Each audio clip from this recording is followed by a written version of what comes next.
Didn't turn on the fucking compressor at all, huh? Ooh, I remember you.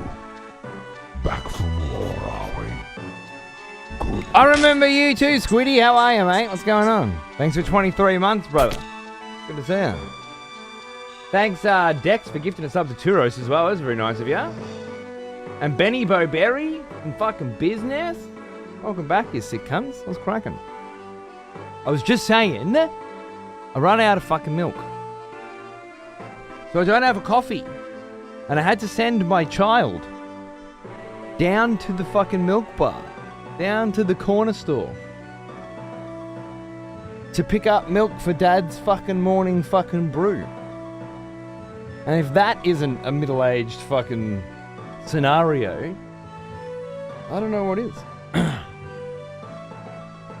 So yeah, hold tight while this cunt comes back with milk, and then I'll what a good son I know, right?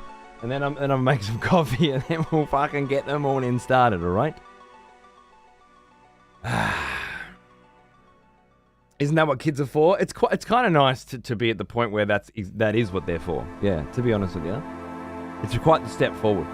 Beautiful. I give him his backpack and he jumps on his scooter and off he goes, you know? You have whiskey as a substitute?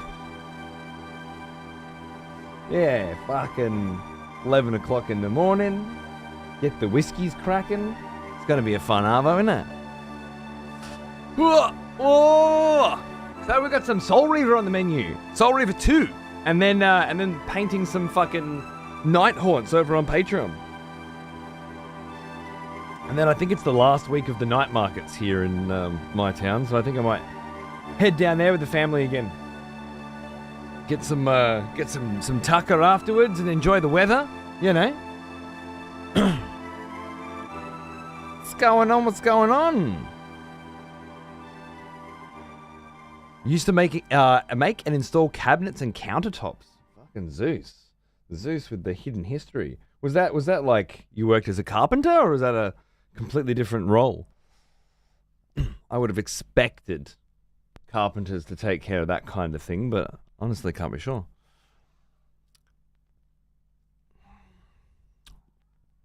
That's right. Well now. Ape Escape, yeah, man. Here's an old one. Almost as old as Fucking me. love me some Ape Escape. I actually got Ape Escape on the PlayStation 5 for Xander a while ago. Got Parappa the Rapper and a couple of other things, but Ape Escape was one of the ones I was like, oh yeah, let's fucking have a go at that. I think it's because we saw Ape Escape dudes in Astrobot or something, you know? Like, oh, I get that reference. Let's go find the game. But it didn't take. It's very hard to get children to play the kinds of wonderful games that we grew up with that took less than 3 months, you know, to learn how to use the controls. And make any progress through the first level.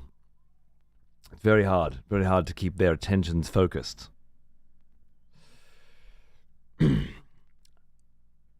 Anubis, thanks for 122 months, man. What's going on? Having a yak till my son comes back, or else I'll be drinking me coffee black. Where have you been all my life, huh?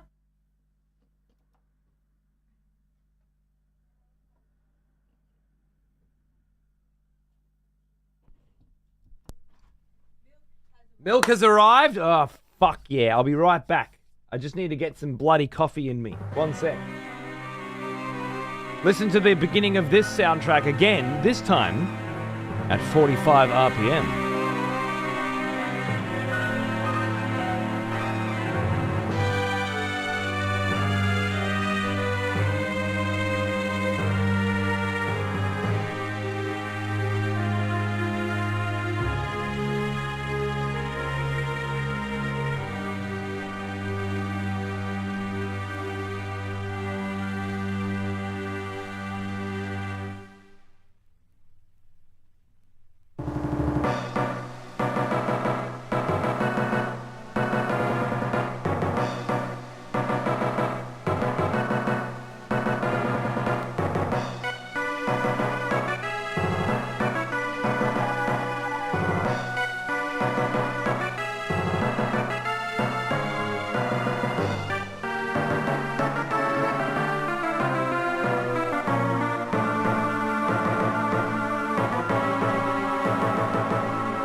banger.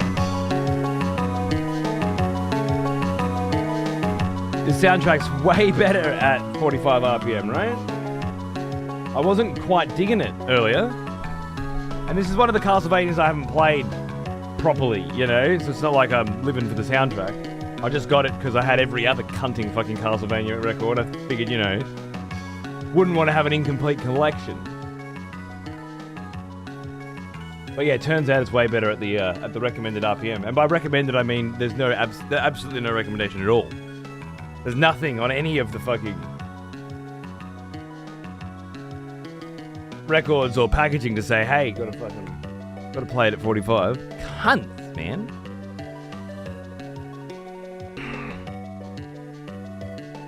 Literally the same story for me and my young lads. Seen it on Astrobot and me. I love that game. My younglings not so much. No. It's very hard to get kids to play old games. I remember before I had kids, I said, when I do, I'm going to set up this massive retro collection of video games and I'm not going to let them play anything but that. And it'll be like, you pick one game, and when you fucking finish that game, you can come back and get another game, and that'll be it. And that didn't happen.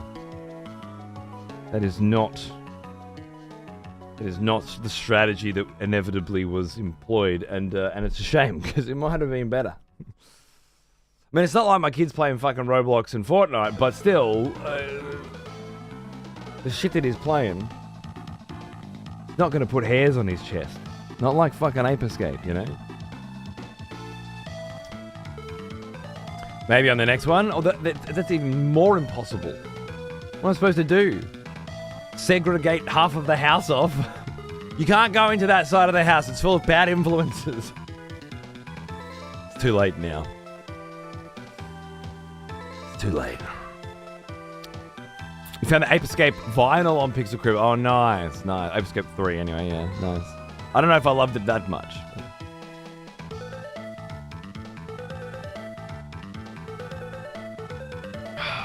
I heard that a lathe is the only tool in a workshop that could build itself. Really? That sounds bloody handy, doesn't it? Yeah, it's nice there, friends. I don't know if I need it. I did see the Chrono Trigger soundtrack went on to pre-order the other day, but it's fucking pricey, mate. It's fucking pricey for Chrono Trigger. My son will play anything I put in front of him. Sadly, he'll also play crap. I mean, that could be worse. Your son speedruns Mario Odyssey. He's doing all right. Mine's back on Minecraft at the moment because some of his friends are on there, and I do like the Minecraft days. I gotta say, it's a lot of building and modding and thinking. You know, it's not just brain dead gaming. Well, now, which it can be. He is an old one, almost as old as me. Astral Walker, hey mate. 1, 2, 3. Love you too, sir. Hope you're doing good. Fucking happy Friday. Well, it is for me anyway. Maybe Thursday night for you cunts. Or whatevs. But definitely Friday morning for me. What a banger of a Friday it's looking up to be. The weather's just been gorgeous this week. And Saturday looks to be fucking melting. It's almost 35 degrees Celsius, apparently. Allegedly, it will be almost 35 here on the fucking beach, where it is always like a good 10. So either there is no wind coming in from the south at all, or it's gonna be really fucking hot everywhere else. Anyway, I'm gonna be in the beach. In the beach water. I meant to say underwater. It's fully submerged for the entire day. I'm looking forward to it.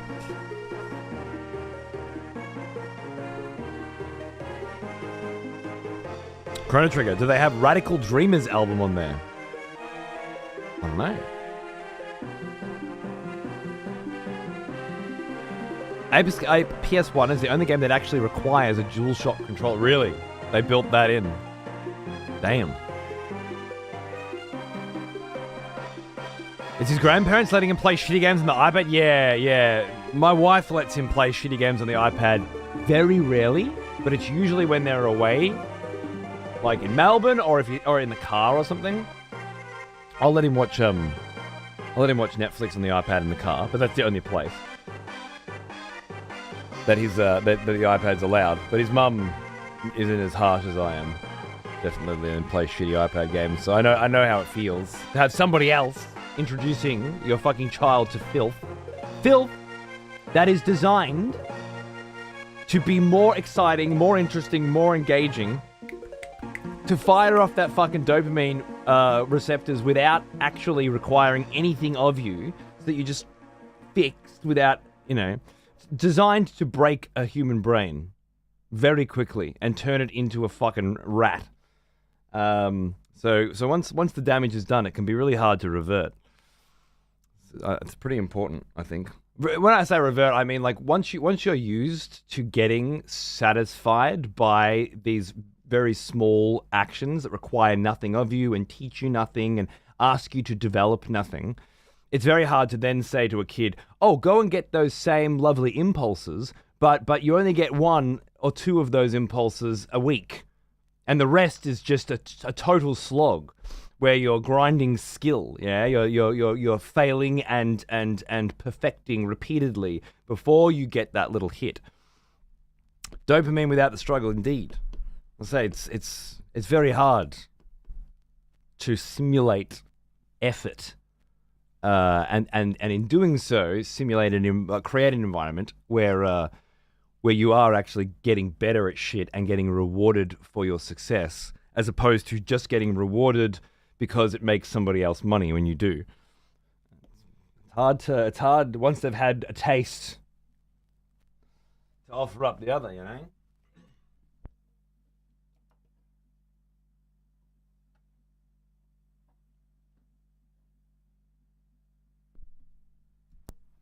Not impossible, though.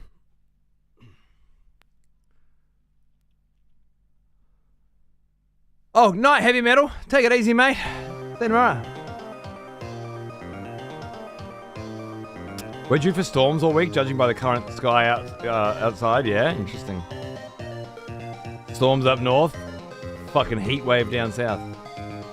How warm is the ocean in Australia? Where I am, it's not warm at all. My ocean is the one that if you swim into it for a bit, you arrive in Antarctica. Straight shot. Well, there's an island called Tasmania. It's apparently a state of Australia. I don't know. If you and on the other side of that is Antarctica. So quite literally, the coldest, most ridiculous waters in the country. The place where I swim is actually it's called Shipwreck Bay. Quite aptly named. You'll find if you go to the local museum and check all of the fucking shit, the detritus they've found at the bottom of it. And they've built a man-made bay next to it, with a massive breakwater to keep it, good for surfing but not for killing you. There are more hospitable places. I've heard. But let me tell you, on the odd fucking occasion where it gets stinking fucking hot down here, like this weekend, you want a nice, cool fucking ocean to dive into. This particular point, there's a river as well that meets the ocean right there. And the river is much warmer than the ocean water, obviously, and much shallower too. So it's really good with the little kids to be able to sit by the river and they're splashing around in fresh/salt water, Sounds sublime. It can be because it's a temperamental area. So depending on where the tides are and where the river is and how much fresh water there's been, it can be very stagnant on occasion, which is not so nice, because the river water stops flowing and it gets quite green and nasty occasionally. Other times, the tide's out so far, you walk over to the islands. There's 3 of them. You can walk over and around them, or a little bit of swimming maybe to get to certain bits. But there's heaps of caves and places to explore, rock pools, things like that. And then And other times, you know, the water's right in. And it feels much more like your typical fucking beach. Not to mention there's 50 other beaches within 30 minutes drive. Just obviously because it's the same coast. You're just going out and into the next, and they're all very, very different kinds of beaches with different little areas, you know, built up around them. Fuck, there's one bit that I like to drive past, and it's a bunch of farms. Like farmers, you know, they're growing crops. There's like a road, and on one side of the road it's crops and it's farmsteads, and on the other side of the road it's the goddamn motherfucking ocean. I shit you not. These cunts are fucking hoeing in the wheat or whatever you do, with the ocean in the background, you know? I don't know what the quality of the dirt's like, but they're made a living out there, you know? They're set up. No sharks? No sharks, that's true. There've been four shark attacks. Up in New South Wales. Maybe in Brisbane? Pretty sure it was New South Wales. Up north, where the water's warm and nice. 0 down here. Hoeing in the wheat, that's right. Hoeing in the wheat, and you can hear the waves crashing against the rocks as you do, you know? The coolest sea creature you've ever gotten to see?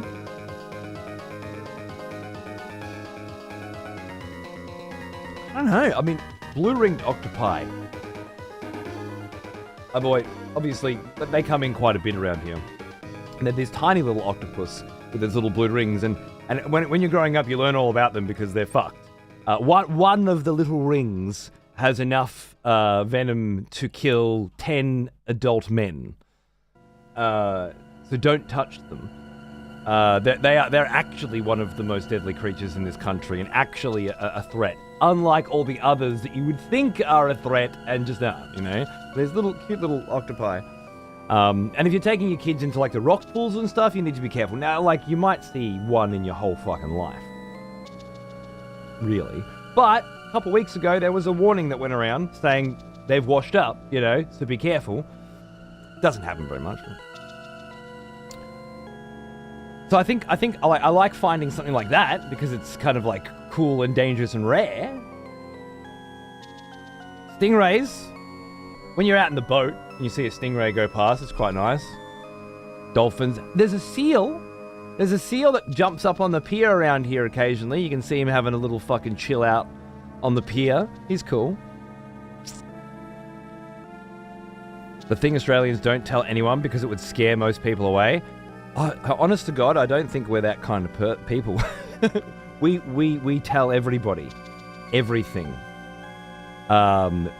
with the specific intent of scaring people away. That's just kind of how my people are. You know?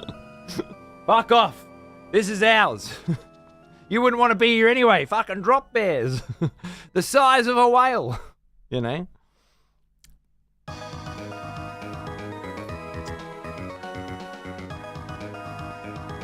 I don't know. So I always say, like, how the fuck do you scare an American? They've got bears and fucking cougars in their backyard. I don't know. There's nothing as scary as a wolf or a bear in this country, that's for sure. There's just not. I know there's something you cunt don't tell us. Don't tell me either, I guess. People don't believe us about how fucking hot it is, they brush it off. You gotta show them a photo of, like, the cracked ground, you know? Fucking... That looks sort of muddy earth that's broken apart because of the heat. I'll do it. Say you'll take away their guns. That'll scare the fuck out of them, yeah. They did. They took away all our guns, so yeah. Don't. If you like guns, you can't come. People still get them, apparently. Have you seen Night of the Seven Kingdoms? Yeah, dude. I watched the first episode with my wife a couple days ago, and without spoiling anything, I thought it was a very fresh new take on a Game of Thrones story. Certainly, almost a parody of your typical Game of Thrones epicness, and pushes that fact quite heavily from the offset. A very different kind of soundtrack, you know. I said the other day, it's a bit more like a Hobbit score than it is a Game of Thrones, because it's much more of a small tale in a large world. One that we're used to having large tales, you know. We're used to, like, the Lannisters appear on screen and their theme song plays, you know, and then the fucking Starks are on screen and they're these big, thunderous, epic introductions to characters. This is not that, and it's not, and it's quite obviously trying to take the piss out of that. In fact, and is all the better for it. Yeah, I mean, House of the Dragon is very different to Game of Thrones, and yet it's very much the same kind of thing, you know, with the same kind of characters, more or less. It's just that there's lots of dragons in that, and having a dragon changes the way warfare is conducted, because kind of like having a nuke. So politically and the military strategy between Game of Thrones and House of the Dragon is different, and I like that. But this is, yeah, right in the middle of the two stories, quite literally, and it's just a little thing. I don't even think it'll be very long. It might be like a one season or something. But I liked it. Looking forward to more. I'm actually doing the Game of Thrones Season 1 audio commentary track for every episode at the moment, because I haven't done that for years, and absolutely fantastic. I forgot how good it was. Like the first episode of Game of Thrones audio commentary, it's D&D, you know, it's the creators, and the second one is Lena Headey, who plays Cersei Lannister, and it's Cersei Lannister, Jaime Lannister, and Robert Baratheon, which is great because they've got a lot of in-character jokes between, like, whose kids are who and stuff like that. Not to mention, you're listening to the actors and the creators talk about Game of Thrones right as they finish the first season. Expletives for one of our executioners. Faye, what's going on, mate? How are you? Take Good to see ya. arms, warrior. The battle. Didn't you do this yesterday? I could fucking swear we did this last night. Huh? Just had to click it again, didn't ya? Yeah, fucking cocksucker. Yeah. It's really nice and refreshing to hear the people who worked on the show talk about the show with these very young and untarnished eyes, you know? I only bought 4 seasons of Game of Thrones, and I was happy to leave it there. It kind of went off the rails after that for me, but it's all negative now, and it's very nice. It's very nice to hear it with a positive bent again. It's nice. This time they didn't even give me the option; they just threw it up. Can't you click the fucking X? It doesn't matter. It's not your fault. Thank you again for all the money and the fucking support, and I love you. Cheers. And then the third episode is Arya Stark, Sansa Stark, and Brandon Stark's characters, right? So it's 3 kids, and like as soon as the episode starts, it's the you know, the intro, the classic Game of Thrones intro, which everyone else has so far spent ages talking about just how much they love that intro and how it sets up the pace of the world. And you got 3 fucking kids straight away just going da da da da da da da da da da da da, fucking singing the whole fucking song, just like you'd expect 3 little kids who were asked to do an audio commentary for an episode to do, and then just to break straight from that into this really poignant and interesting view of the show and the rigors of filming from the viewpoint of a bunch of fucking 10-year-olds, you know? Really, really, really cool stuff. Well worth the watch if you ever find Game of Thrones Season 1 cheap. Also learn a lot. I like watching director's commentary and just commentary in general because I learn a lot about other good shows and stuff, things that inspired the people who made it. Last night I heard about a show called, for the first time, I never heard about this in my fucking life. Right? Not once has it ever come across my fucking, and now I can't remember what it was called. It was because Ned Stark and Littlefinger were doing a scene together, and they're like two of my favorite actors from two of my favorite shows. Littlefinger from The Wire, I'm like, love that. And now I need to watch The Wire again, yay. And Sean Bean from, and I was like, from what? Sean Bean from what? Like, I've seen every Sean Bean film. Beanie's been around for a long time. There can't be a TV show called Sharp. That's it. Sharp with an E. With Sean Bean in it. That has 6 seasons and I haven't heard about it, right? That's preposterous. And it fucking turns out there is. This fucking shit. Now look at this cunt. Jesus Christ. Look at that, mate.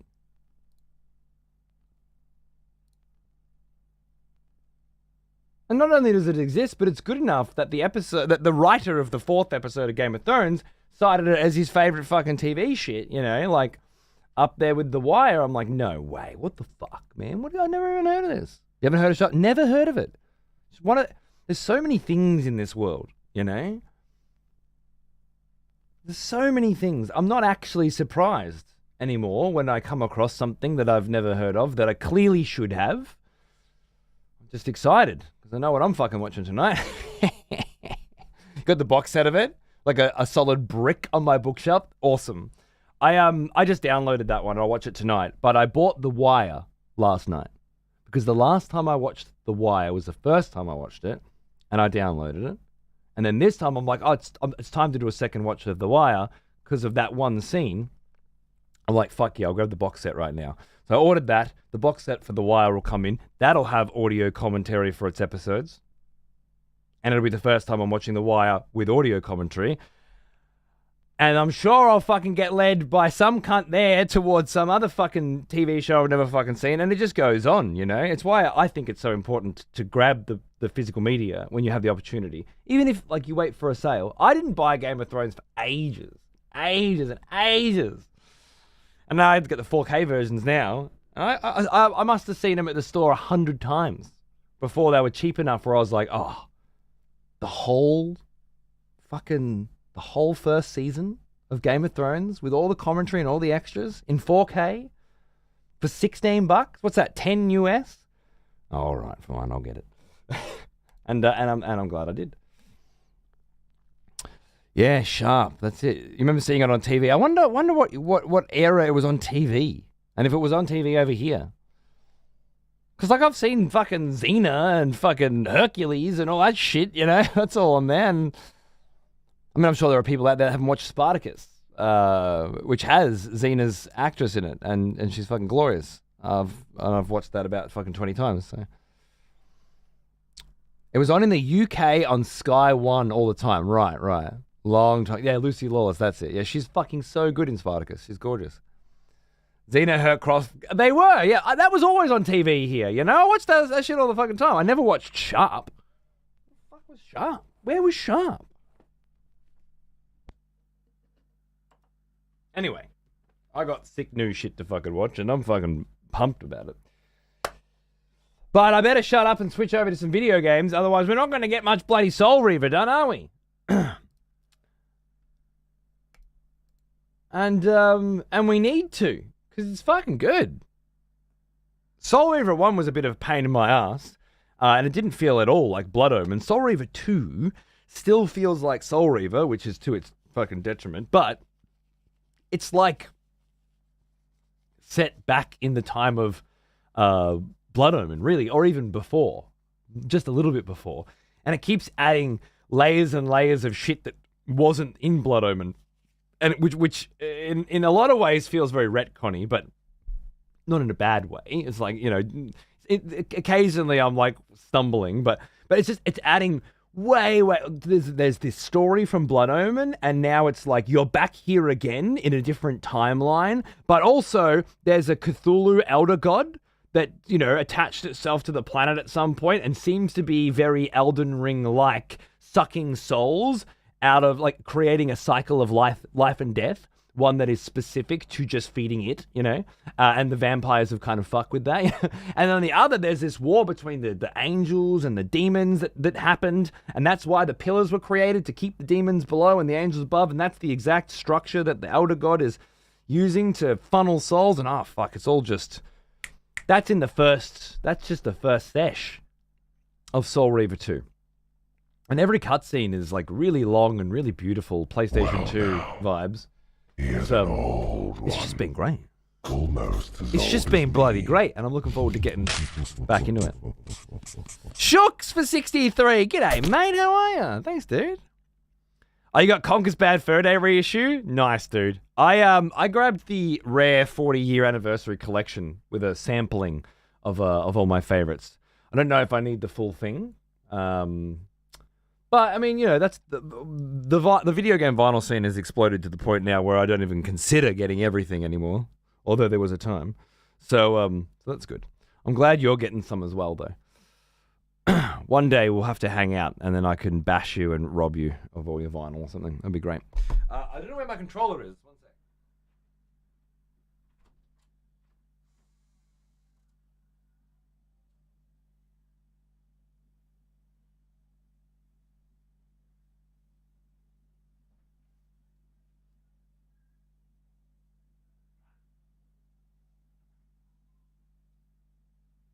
Found it. I am the great mighty Pooh, and I'm going to throw my shit at you. Oh man, that was a bloody moment, wasn't it? Also the bee with the big tits, like Bessie. Kain refused the sacrifice. She was good too. Like, I do need the Chrono Trigger, but I did see that one, and I'm like, I don't know if I need that. I don't know. I haven't decided. It's just so ridiculously expensive. I think it's 175 US plus shipping. That's a fucking lot.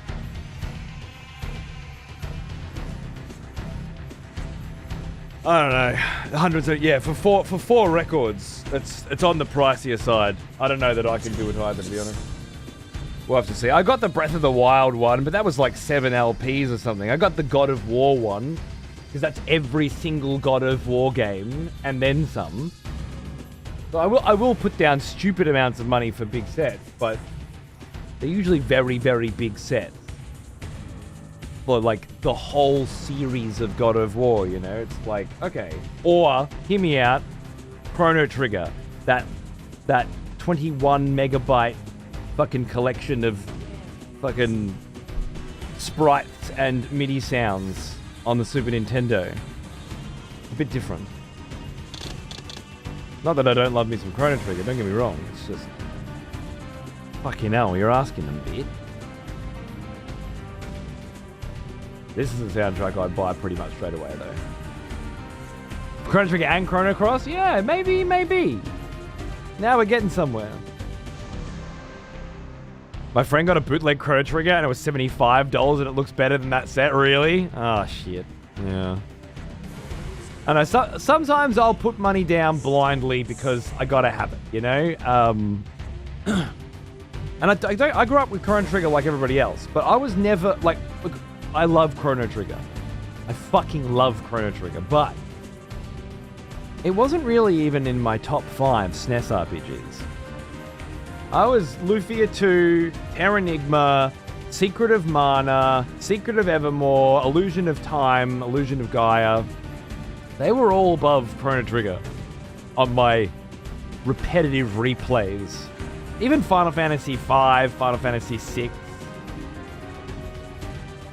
Chrono Trigger is great. I feel like it got Breath of Fire 1, 2, 3. They were huge for me.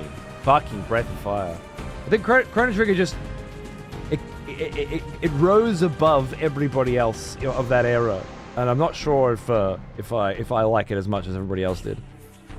Now $100 for that box set, sure. 175 when I know that's like 300 for me or something. There's a new StarCraft tabletop being launched this year, and the pre-orders go up soon. And for 300 AUD, I get all the Terran and all the Zerg in a 2-player 1v1 Founders Pack.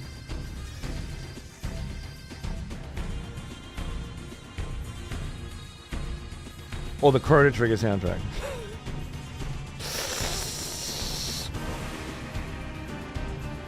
Well now. He is Protoss old, cost me another 169. almost as old as me. Snake Gate. Thanks for 108, mate. Cheers. Got some VOD catching up to do. I hope you enjoyed the first Soul Reaver. I fucking didn't. Fucking piece of shit game. Alright? But I'm very glad that I played it, because the story was great. And it certainly bridged the gap between the good video games like Blood Omen and this quite nicely. But getting lost and exploring the labyrinthine nightmare that is fucking Soul Reaver, and having to ask people in chat for help, straight up, because it's losing my mind. Not good for me. Not good for my psyche. Chrono Trigger is a 7 situation. It's been jizzed so dry by people that it can't hold itself up to its own hype.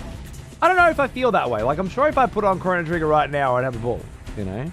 I just also feel like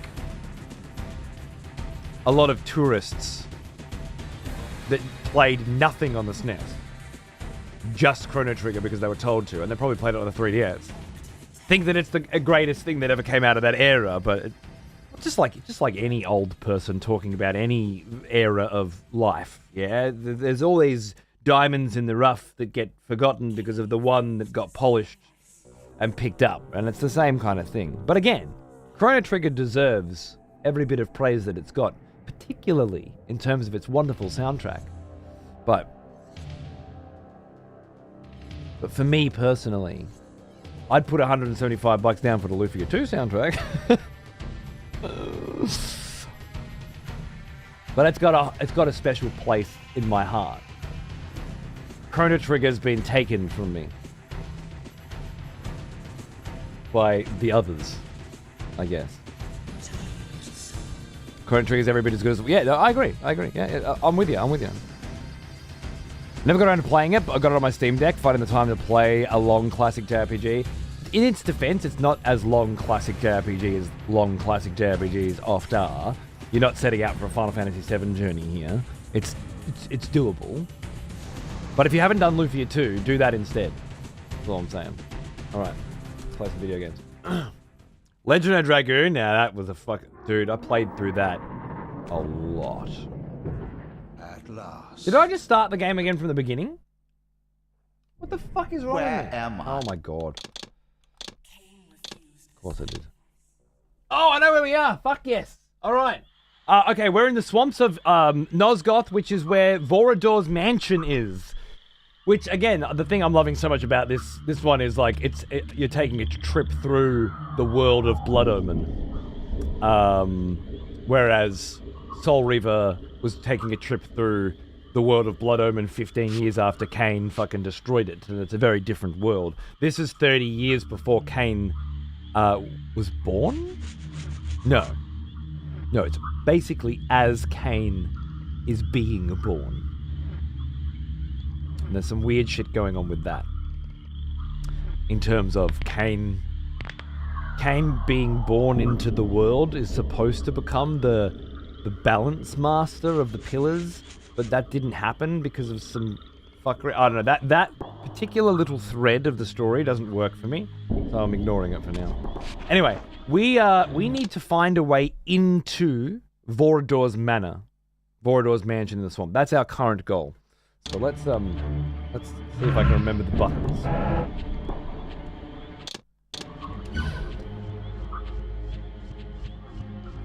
We're in the swamp. We need to go north of the swamp by the look of it. I want to be up here as well. It's a bugger and a nightmare to get through, but I'm glad you enjoyed the story. Life's been kicking my ass. I'm glad to catch you when I can. I'm sorry, mate, to hear that. Thanks for tuning in when you can. And I really did love it. It was trying for me in particular, Snakey, because I keep getting distracted by chat, and then I come back and don't know where I'm going. So I made Soul Reaver harder than it needed to be, but the voice acting, the writing in particular, was just exquisite, and I'd play it again just for that. And yeah, Blood Omen. Woo! Blood Omen was the real shit. And I'm very keen to enjoy this one and then see what Blood Omen 2 is all about. Okay, what do we got? What do we got? Little dogs. Oh, right. Little fuckboys. You know what? Let's just pull a Reaver out and fucking hit it. Piece of shit. Oh, now I got a sword. Nice. Now, I really don't have a fucking clue where to go here, so we're just gonna have to wander for a bit until something makes sense.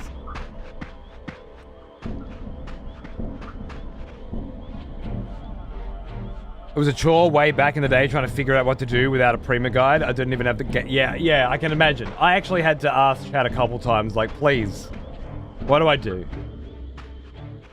Especially the boss where you had to run him back through the whole fucking level and then kill him in the fire room. I was running him to a different room, so I'd kind of gotten appeared to be a passage here, an idea, leading but... northward into the mountains. The opening, however, was obstructed and too high for me to reach. Perhaps later I would find the means to bypass these obstacles. Perhaps. Okay, so we need more special abilities. I don't believe I can climb again yet. Victus! Wrong character. I can climb. Okay, so there was a wall earlier that kind of looked like one of these climbing walls and I couldn't climb it. I had to realm shift and it turned into stairs.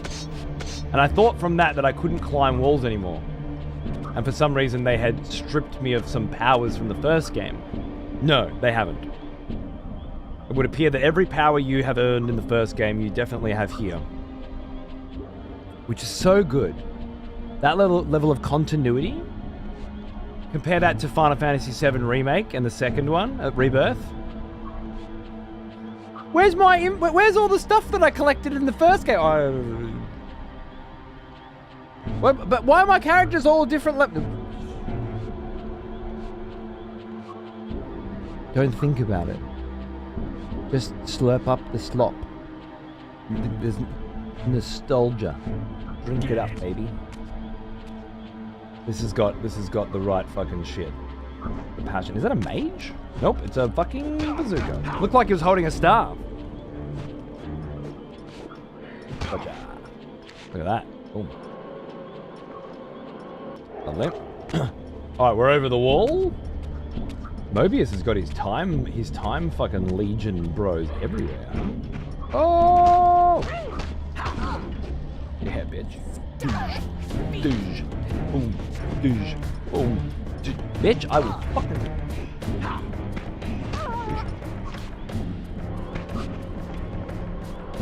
Drink the slop, Charlie. Drink your slop shake and like it.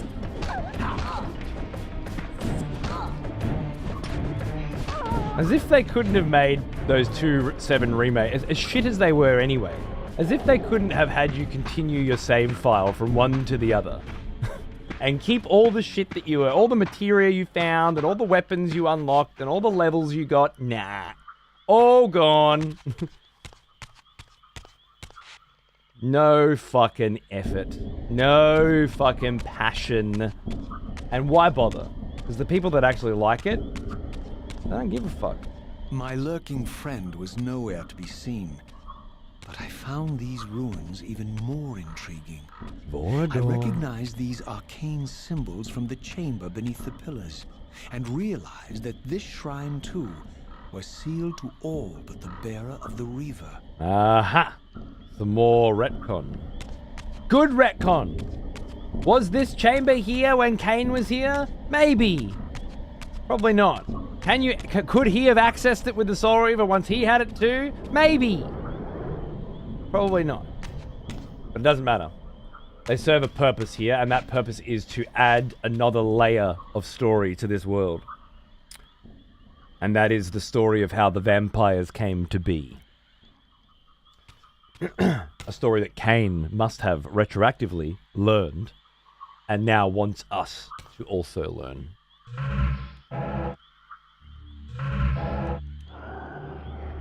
Do I have to fucking put this fucking shit down?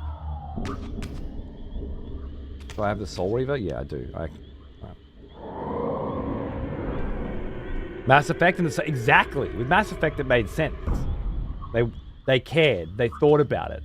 Fuck, even The Witcher, although it wasn't, it wasn't a huge system with The Witcher. Even from 1 to 2, it was just like you got some gear, basically. But it still recognized that you had done something before. And from 2 to 3, I always tell this story, but in 2, when I did my last Witcher 2 playthrough, there's a certain scene where me and Roche, like Geralt and Roche, rode a couple of chicks back across a river after a drunk night at the pub. I think we rode Vess. I remember. And got tattoos. And there's a fucking tattoo on Geralt's neck because of that drunken bender, right? And I had that fucking tattoo on Geralt's neck for the entirety of my Witcher 3 playthrough. And every time I saw it, I thought about that night where we got out and got so pissed that we rode a couple of chicks like fucking hogs and got tattoos. FF7 remake, Nomura nightmare nonsense. Couldn't dream of making games like that. Couldn't dream of it. Alright, mate. Oh, as if.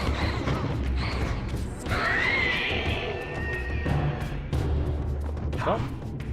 Oh, did you give me a shield? What do I do with that? Put it in the door? Obviously.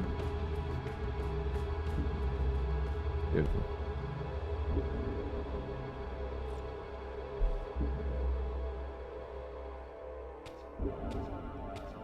It's disrespectful, Snakey, to break a video game up into 3 fucking parts and then not have a continuation of your progress between those parts. Especially given that you obviously have a continuation between those parts in the original game, which was just one game.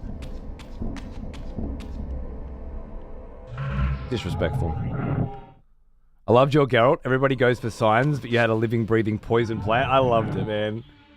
His whole vibe was like poison himself as much as possible.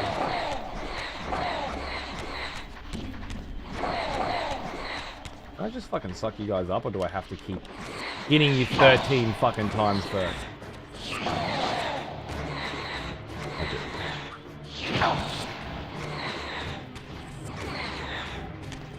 Come on. Drink.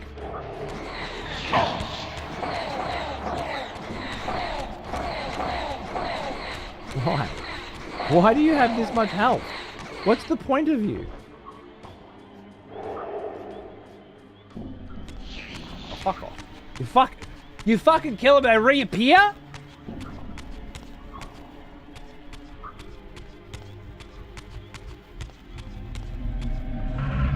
Golden Sun. I've got an emulated version of that and still never played it, but I'm keen to. I hear it's great. I always thought Golden Axe was Golden Sun for like my whole life. And then when I realized they were different things, oh shit, I gotta do Golden Sun. Did a lot of Golden Axe. You completed the game, it gave you a huge code that you'd enter on the sequel to transfer all of your character progress over. See, that's just so fucking cool. It's so cool that to not do that in a world that does it. Wow. Final Fantasy VII Remake. Enjoy. 36 characters long? Why did it have to be so long? Ooh, a tapestry. Throughout this ancient shrine, murals depicted the winged race. Mural. the apocalyptic war against their mysterious and equally inhuman adversaries. These winged beings, it seemed, were not only the architects of the pillars, but of this enigmatic place as well. And the Soul Reaver. And just as in the pillar's chamber, this shrine was adorned throughout with imagery of the Reaver, depicted with the reverence of a holy icon. Bestowed to them by their god, perhaps? Their god potentially being our elder god, our cartoon-like motherfucker. That bestowed upon them the Reaver, which helped them restore balance. Whoa! That's cool. Jeez. How dare you? Little fucking Necron motherfucker. Little Tomb King bitch down here. How long you been in here? Huh? How long you been down here, mate?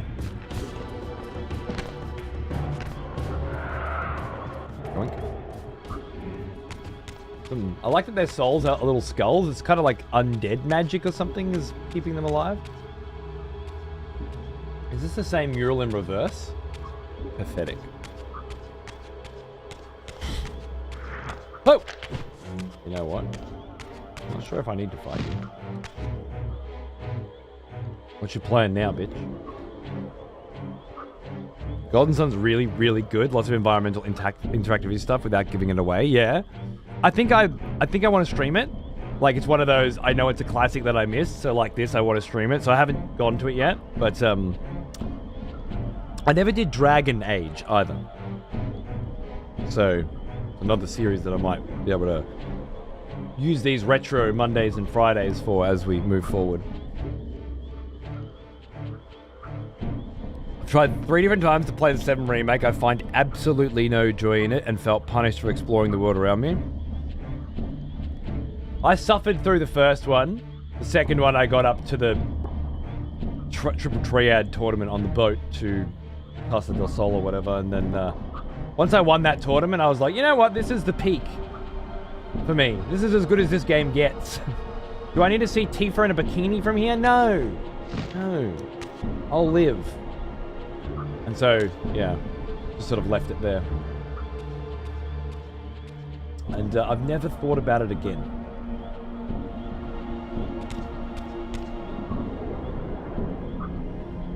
What greater insult is there? Maybe I buy this game and I play a little bit of it and then I put it down. Nope. Never occurred to me. It's never come up. I thought about the new Hyrule Warriors this morning. As I woke up, it was the first thought in my mind.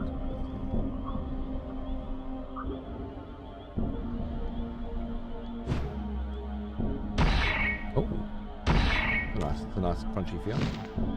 But definitely not that.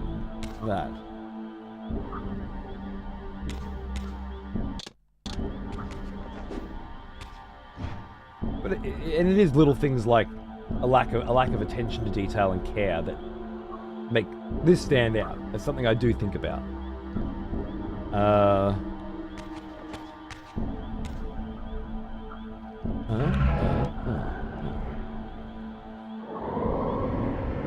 What was your favorite mission from the first game? The mission from Old Man or Scared Man? From the side quest giver archetypes? Funny shit. Oh, yeah. I don't even know what that is.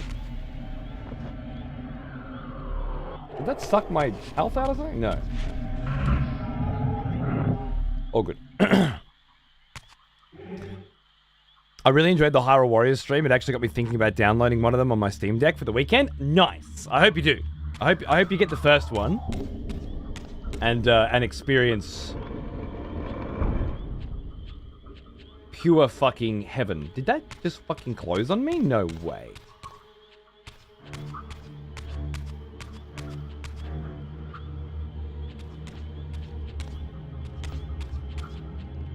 That's weird.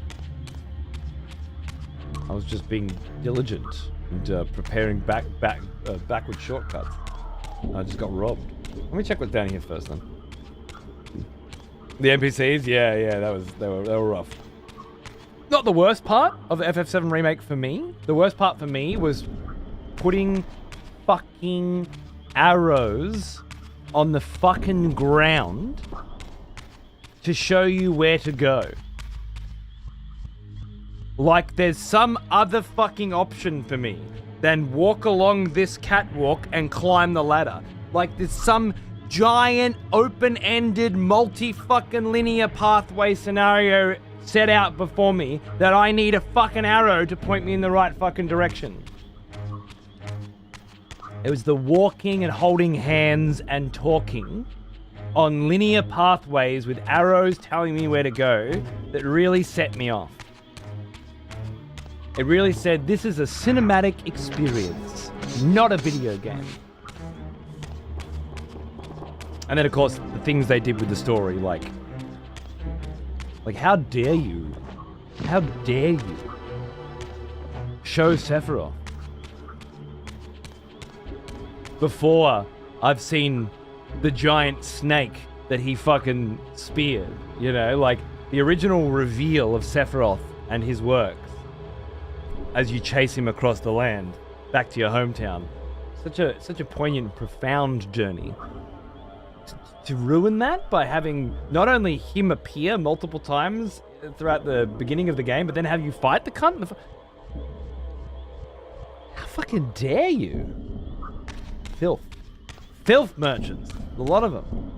Alright, so those doors open with Soul Reaver, but close immediately afterwards so nobody else can get back in. Makes sense. Let's see what we've got here then. A moon? A planet? Whoa, I'm looking at the iconography on the architecture here as well, and all of a sudden I'm thinking other worlds, right? So maybe instead of a different species descending from the heavens, they descend from another planet. Much like our elder god himself, perhaps. Had to rush him, absolutely. Well, it's because, as it was revealed later, they weren't really making a remake. They were making a sequel that feigned as a remake. Right? That's what Final Fantasy VII Remake is really intended to be a sequel. It just hides that fact. I think it's quite feral in what it attempts to achieve. Remake's the subtitle, exactly. Sort of like it's not really a reimagining either, I don't think.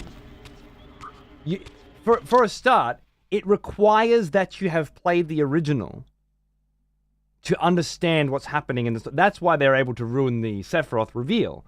The way it was designed, as far as I read, is, after I'd finished it, of course, is that you are supposed to have played Final Fantasy VII when you play it, and so it's not ruining the reveal of Sephiroth, it's reigniting it.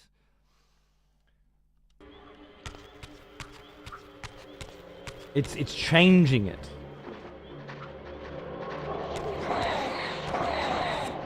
That's how it's justified anyway. And I always try to devil's advocate both sides of things that I fucking loathe, because I like to understand why people like them. And it's because they see it from that perspective, and that perspective is cute for them. It's like, okay, this is for me. This isn't supposed to be a remake of Final Fantasy VII for the next generation. It's supposed to be a sequel to Final Fantasy VII that also plays like a reimagining. But narratively, it's supposed to be a retcon sequel, almost. I don't fucking like the idea of it. But I understand it more with that context. I don't like it more. Doesn't stop it from being shit, but it was absolute shit. What the fuck am I doing in here? Not paying attention, apparently. Seth has, exactly, as Advent Children knows, and that's post Final Fantasy VII. Never played 7, the whole game's ruined for me. Well, yeah, there's not much point playing the remake if you haven't played 7, is my point, you know? And playing 7 now, I don't know. I still think if you're able to put yourself in the right mindset and absorb 7, the sort of geopolitical narrative that it attempts to craft alongside this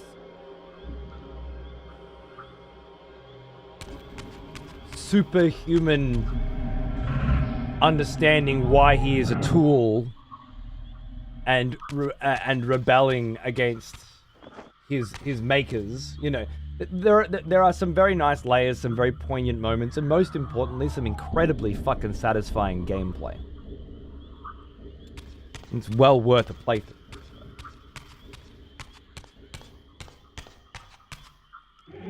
You can't also just play things in a vacuum, you know?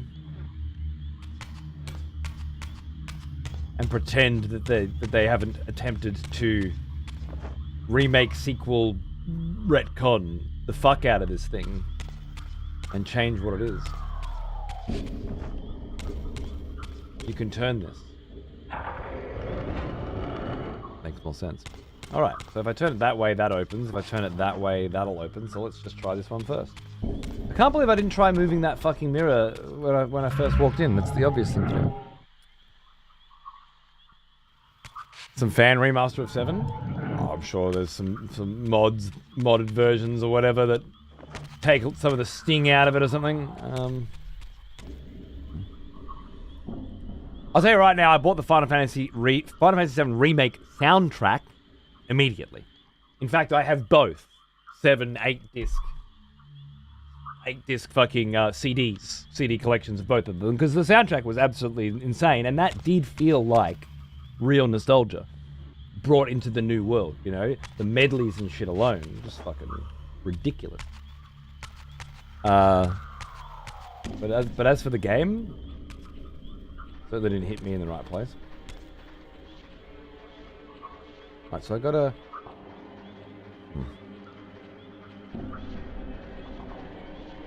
I'm trying to get light to hit here and to go back that way, or am I trying to get light from there to come further through here? Either way, I'll have to be in the physical realm to turn, so I'm gonna have to jump down here. Let's have a look. When they remaster it and release it on the Super Cloud in 10 years. Why not? I'd say your best bet is buy a PlayStation and an original copy. Plug it into a RetroTink 4K and play it as God intended. But that's if you want to spend a couple grand playing Final Fantasy VII.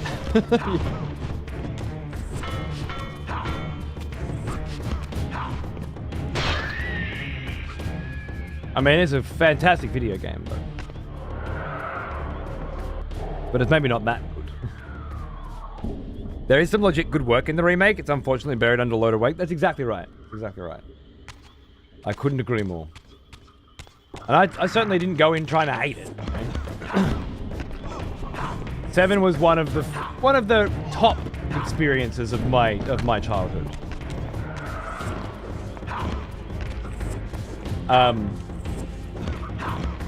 The kind of video game that I took the cover of the game and the instruction booklet to school,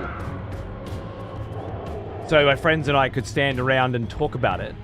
The kind of video game where, like, when we went to art class, we'd draw pictures of Sephiroth and Cloud, and when we did sculpting class, we'd be sculpting sculptures of Sephiroth and Cloud, and talking about, you know, the characters like Red 13 and attempting to sort of go deeper than the surface level that was there, which is not something you really did with video games too much back then, where you started to look beyond what was presented and deeper.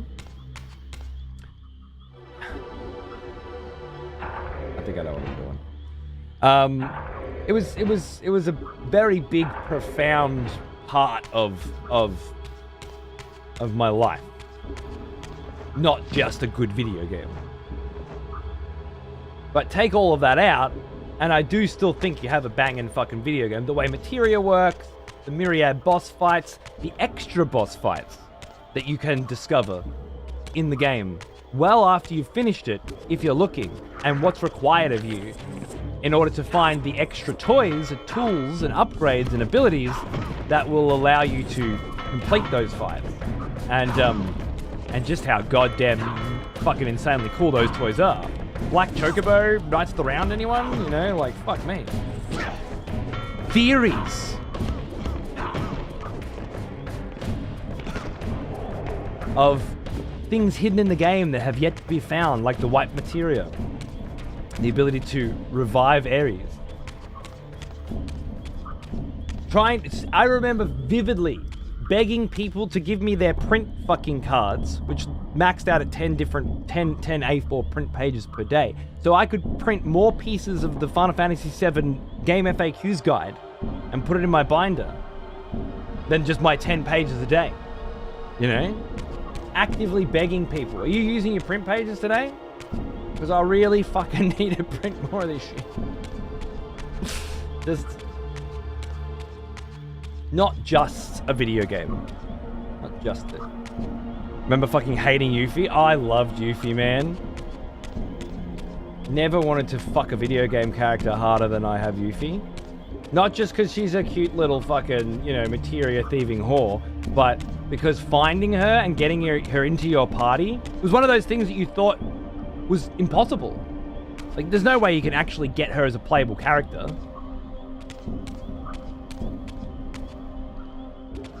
And when your friend tells you they did, and you're like, fuck off. You're full of shit. Nah, but really, did ya? She wasn't even the only hidden playable character. You know?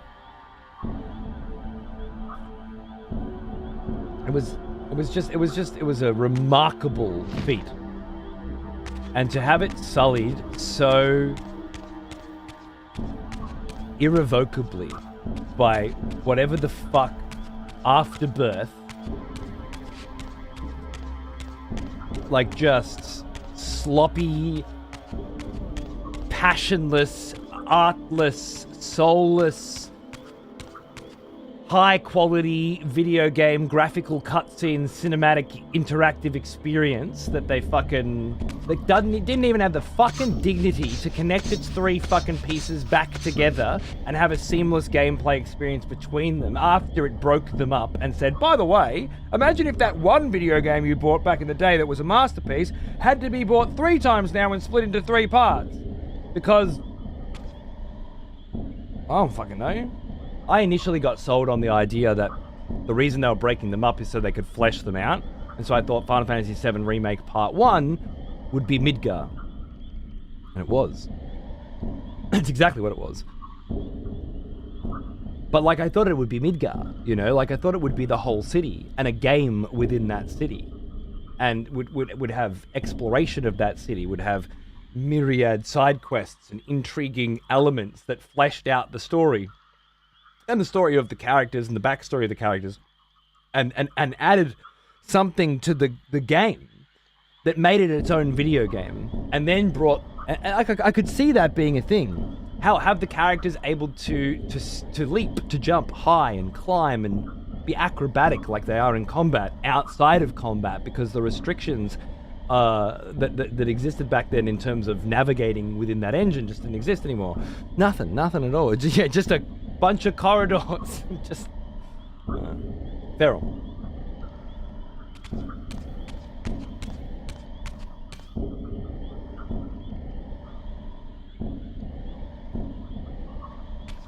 I'm going to shut up about Final Fantasy VII now, because I'm not able to focus on what the fuck I'm supposed to be doing.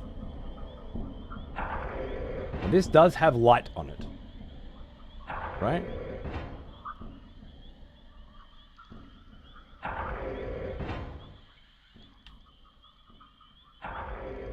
It does, and that light must be coming from that other light. Okay, so then the only thing you can possibly do here is shine that light onto that one. The question is, how the fuck do you get up there so that you can? Now, unless you have to go back into the spirit world and find a way up there. I didn't find nothing. I'm going to do one quick fucking reconnoiter here again. For the 90th time. While I'm actually thinking. And it doesn't seem to be a way up. I'll go back into the spirit world. Just make sure there's no way up there. And if not, I'll go back to the center chamber and try the other door.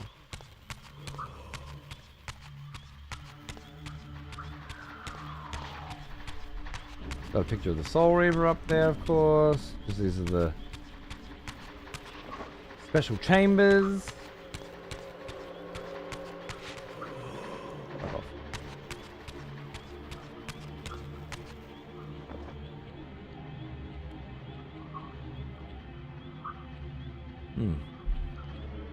What's going on up there? That's quite a poignant little piece. It looks like the angels making the demons walk the plank, right? Or the humans, maybe. Pushing them away, pushing them down, off the edge and down to hell, perhaps. This game is the stuff of legends. I'm very, very impressed, especially after Soul Calibur 1, which I thought was a piece of shit. This one feels so much more like Blood Omen. And it's really blowing my fucking mind, dude. Okay. The light is coming from down from the roof and coming out. It's not going through here. I don't need this door open.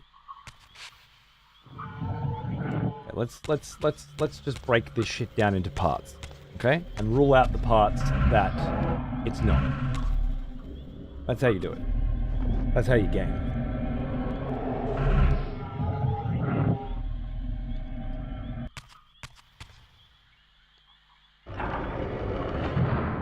Nothing?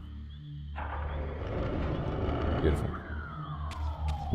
The way you're talking about your high school with FF7, that's how it was with Soul Reaver 1, 2, and Blood Omen. Yeah, really? I wish it was for me too. For one of our That's amazing. executioners is returned. Fallon? Take up arms, warrior. Sir? The battle rages. Or madam? Thank you so much. Welcome back. Huge fucking sub. Very much appreciated. Cheers, mate. SC1 was jank, it just had cool art. Wait. Soul Calibur. I thought you were going to talk about StarCraft. I was about to smack a bitch. Sorry. Yes. It was jank as fuck with cool art, incredible dialogue,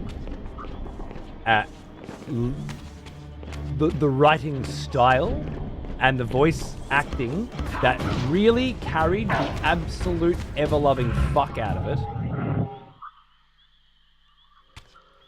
So many of those scenes were voice acted so beautifully. But in terms of game design, there were some really good ideas in it and some really bad ones as well. The way Soul Reaver operates, for example, is just mind-bendingly bad video game design. Walk into any room with full health, and so long as you never get hit, you're a god. But get tapped once by the janky-ass fuckwit enemies poking around in that joint, and all of a sudden, that room just became 1,000 times more irritating and annoying to complete. Not more difficult, because the combat system didn't provide difficulty, just irritation. And again, Devil May Cry come out 2 months before Soul Reaver, apparently, so it's not like good combat systems couldn't have been designed. They were being designed by Hideki fucking Kamiya, who went on to design Resident Evil 2 as well while he was fucking at it, you know? It's just, Soul Reaver just happened to have terrible combat. It's not it's not part of its time. It just fucking did. This is hardly an exception, but it's better.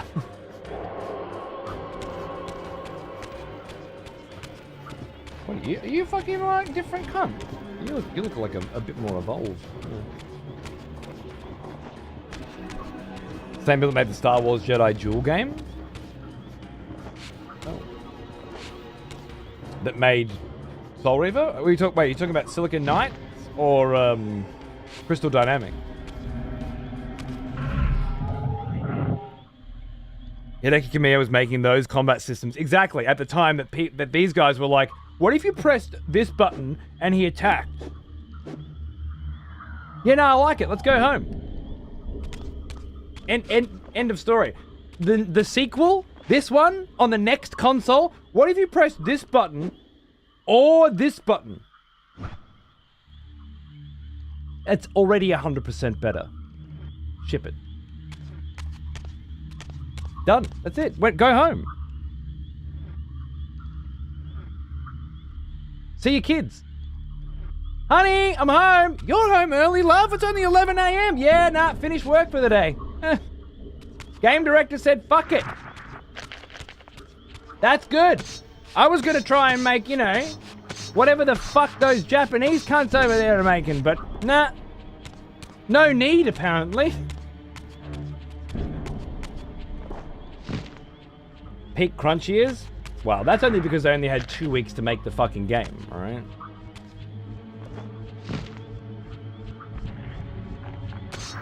And I don't know if every fucking game developer was crunching back then, motherfucker. Maybe. Transcending history and the world, a tale of souls and swords eternally retold. Welcome to the stage of history. Yeah, cool. Was that a quote?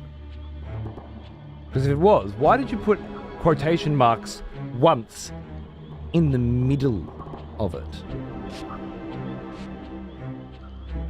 Keen Bop, we're going to have a chat about the word punctuation. And I always like to start at the beginning when I'm bringing this sort of stuff up. And with do you know how to spell that fucking word? Just so I know what I'm getting into, you know?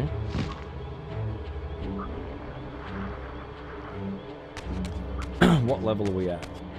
A partial quote? Well, I obviously know. Did you think I read that and didn't realize what had happened? Are you trying to help, Artemis? Go down to the fucking beach, okay? And with a pair of binoculars. And just scour the fucking horizon. Hoping that perhaps there's some cunt out there about to drown. And you can do your fucking duty. What you've been put on this earth clearly just to do and actually help them. As opposed to sitting around helping these fucking idiots speak to me. Because I can pass their bullshit. I'm just trying to make it more interesting. Alright? I'm just trying to get them to wake the fuck up at their computer desks. What the fuck just happened? Is he talking to me? Why did I put a quotation mark in the center of this quote, but not at the beginning or the end of it, where they go? Partial quote, perhaps. Well, shit, there's only fucking so many things it could have been if we just... How would Sherlock Holmes do it? Fuck. Okay. It must be this. Thank you. We got there.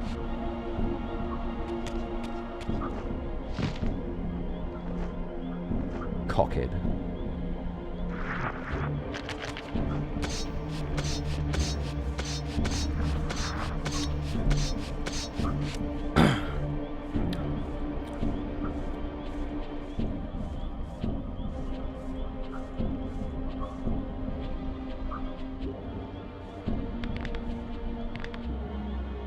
I like that this is like an outside area of this ruin. I didn't notice that at first. It's nice. Okay, so we got two fucking climby walls that take you absolutely nowhere. Maybe I can like climb up here and...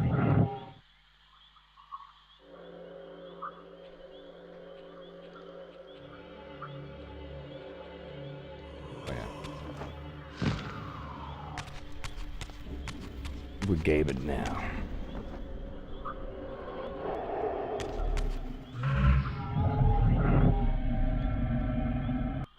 Apologies for the misquotation. I just wasn't asked going back. Good. Apologies for the mouthful of shit. I was just trying to make your fuck up funny. For entertainment purposes. And to maybe put out a little bit of bait for some random cunt sitting there. Thinking, fuck. I better help. My civic duty. Alright, you. You asked for the Soul Reaver, you get the fucking Soul Reaver.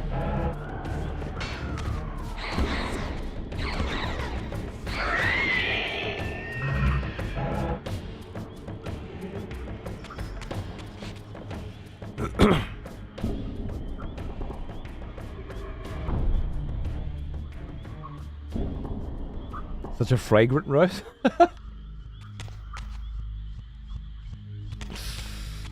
Oh wait, it's, yeah, we're just iterating here. That's all we do.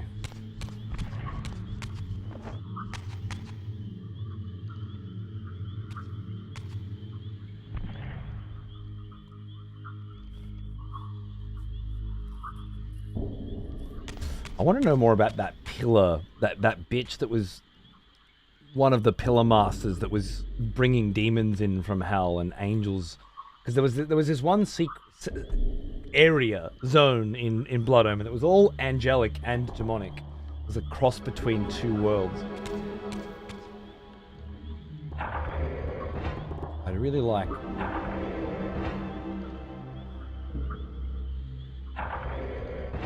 to open that shit up. Wait, whoa.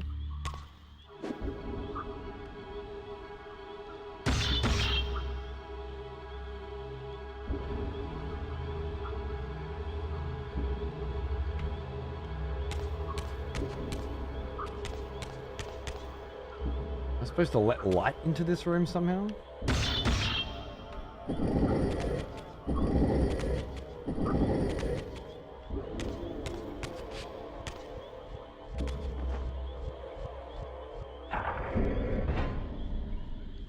Catch the light. Huh. What are you doing, game? Figure it out. You can't do it. Okay. Can these ones be moved as well? No, they're all cracked and broken. They can't be moved. This one's... That's cute. That's very clever. Doesn't show you that you can get up to the top, but it shows you that it's broken. And if it's broken, you must lay to get up to the top. It's very clever stuff. It's very clever stuff. Like the shape of that is that as well. That's... And there's one on the wall there.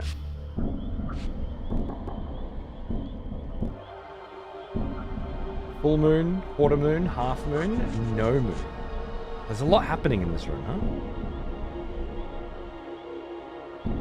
Pointing at the full moon? Okay. Environmental story mechanics and storytelling? Oh yeah. That's the good stuff, isn't it? Gorgeous.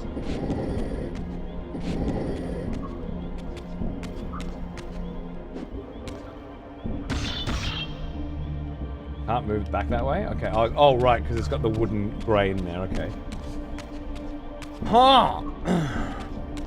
Alright. If all else fails, shift.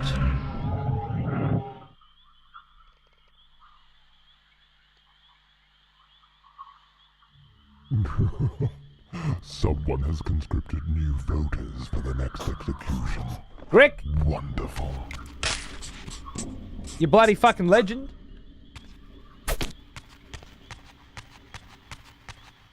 Thanks for fucking bringing Action Dan back, mate. Cheers.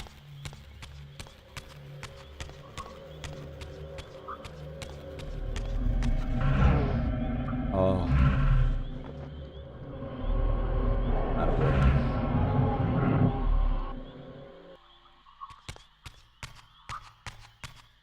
Oh boy. Alright.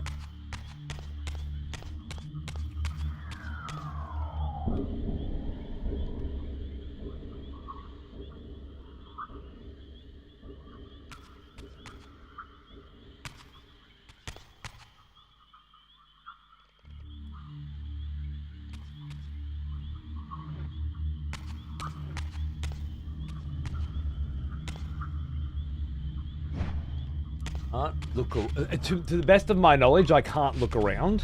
Wait, I can. Okay. It's just a different button now, I think. Soul Reaver? Looks like it's dripping water or something as well. Like you'll be able to break that. And in doing so, let the sun light in, right? That's what this feels like. But how the fuck are you gonna break that, eh? Do I actually need to use the Soul Reaver somehow?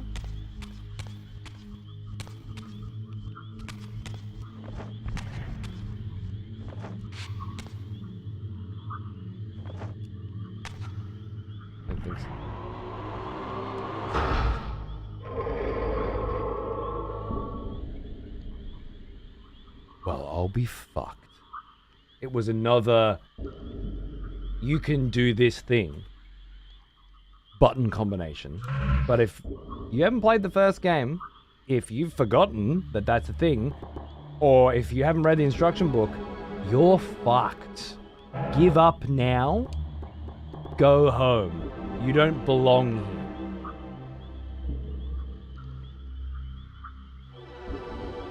Wild fucking shit, let me tell you.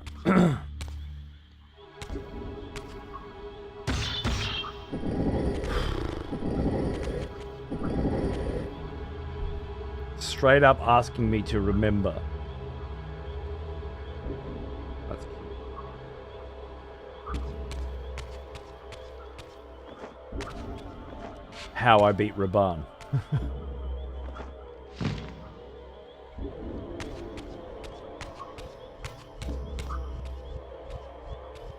Oh! I think I know where that goes.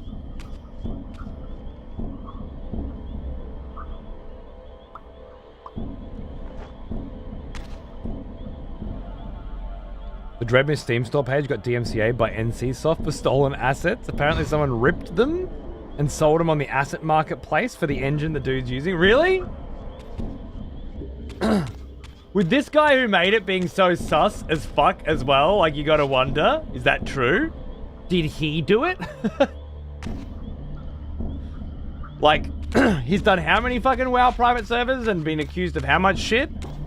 Would it be beyond him to have done that for him, like, rip those assets, put them in an asset pack, and then buy the asset pack under his other account? Pretty funny. Ah, that's why it closes. Very cute. That's funny, Chaos. Apparently there are assets from Terra Online, Aeon Online, The Witcher, and something else also in there as well. Probably didn't care, but I doubt he did intentionally. Maybe. I'm just thinking. A person who's had so many outrageous accusations made against them in the past. New expletive destroying the court. And who's definitely lied publicly about who he is. Definitely said, that's not me. That's not my account. And then had it proven unequivocally that it is him. Would that kind of person lie about this? Once you've been caught with your pants down saying, oh, that's not my account, and then having people prove that it is, you gotta wonder from that point on, can I rely on what you're saying to me, you know? And he's definitely scraped his game folders packs. That man definitely scraped his game folder packs. Yeah, sure, okay. So the audio and music had to be replaced? Oh, wow. Man Doodly, by the way, thanks so much for the fucking sub, dude. Out of fucking nowhere, a fresh, ancient, old school, tier 1 fucking sub. The shit that Twitch was built on. And yet you just don't fucking see anymore, you know? Every cunt's either already here or getting gifted. The old absolute fucking, I like what you're putting down and I'm paying for it. Unbelievable. Thanks, mate. How you doing? I love the mental image of Kain going through all of this and then carefully resetting it as to not deprive Raziel of the frustration of solving it. We've gone back in time though, and right now, where we are, in this timeline, Kain was just born. So I know him having gone through it all, sure. Post Blood Omen 1, with the Soul Reaver, definitely.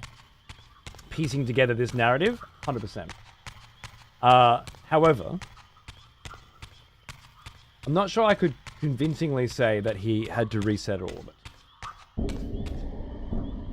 Okay, chat, I need you to help me again. What happened when I put that disc in there? I blanked.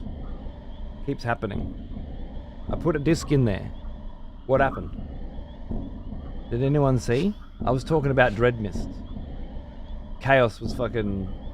He's got these little conversation nuggets and he waits until I'm about to do something pivotal, and then he drops them in the chat and throws me off me scent. Nothing happened? Okay, good. Thank you. That's the right answer, because I haven't figured out what to do on the right side of this hallway. And I need to do that before something should happen. That's why I didn't remember, because nothing happened. But I was just making sure you guys were paying attention, really. I already knew. Okay, so back here to figure out what I couldn't figure out in this cunt of a room. Time fuckery always bothers me in stories. Just allows too much hand wave shit to happen. Well, look, yes, but time fuckery was a very huge part of the original story, the Blood Omen story, and in some fantastic and fun ways. I don't know if you've ever played Blood Omen. And if you have and you thought the time fuckery in that was annoying, fair enough. But if you keep it as an isolated instance, I think it's incredibly cute and unique the way in which they use time fuckery in that game. How it is then used to retcon the narrative moving forward with these games by a different company that only have access to this license because they won a fucking lawsuit and then went on to make their own fucking shit with it. You know, taking all that into consideration, they kind of fucking nailed it. It's really, really clever retconning and time fuckery. Not as clever as Blood Omens, though. There's multiple layers in Blood Omen of people fucking with time, but then people above them knowing that they can fuck with time and counting on it, and then that trickling down to you specifically fucking with time to sort of go back in time and kill a king before he's able to raise an army that will eventually go and kill vampires. Or just layer on layer. I don't know. There are times. Dark Souls 3, DLC, Ringed City.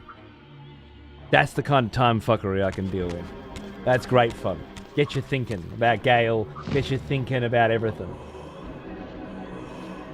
Okay, you're entitled to your opinion, Dice, of course. I just think time fuckery, when done well, is just as good as any delicious fictional trope. It can also just be it can be used as an excuse to hand wave, and often is. I agree, but when it's done nicely, let's not judge tropes on their worst implementations, but on their finest. I say.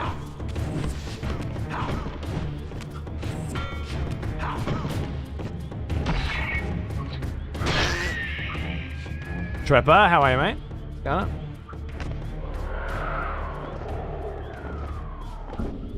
Good food, yum.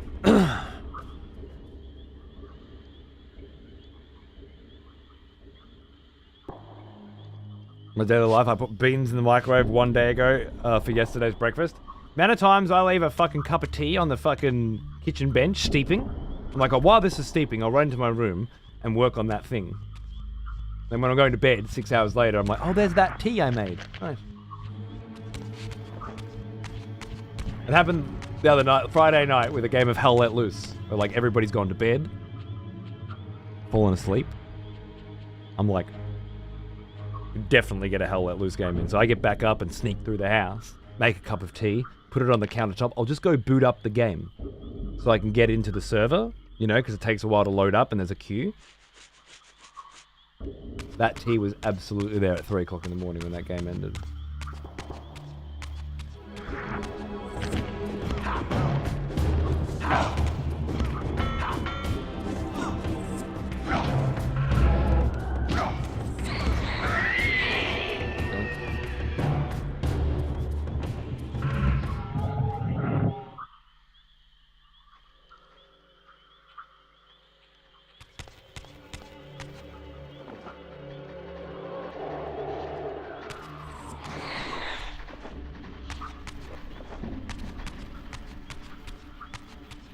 What the fuck am I missing in this country? Out of sight, out of mind? Yeah.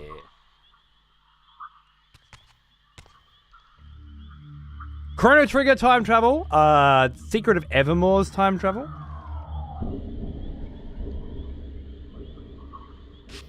bad infection later. I'm just getting my bias and sourness out. That's fine. This is a great place for it, Dice. You're always welcome. And you're dead right. The hand waving shit is a fucking epidemic. I agree.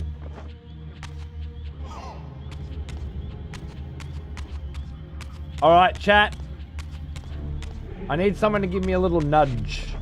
Because I'm sick of running around this fucking room and I'm clearly not figuring out what the fuck it is. And I would like to actually get to the end of this series someday. So, I'm asking for a cheeky little nudge. You're a fuckhead. If anybody knows.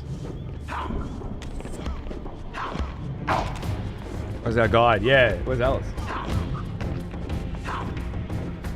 Abandoned me. So what's up? Golden disc room? Oh, it's not in here? Okay. Thank you. Seems so simple. There's a room on the left and a room on the right.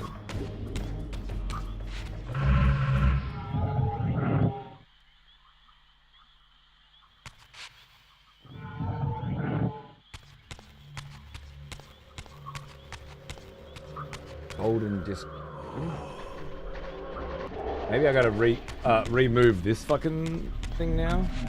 Now that there's a golden disc there.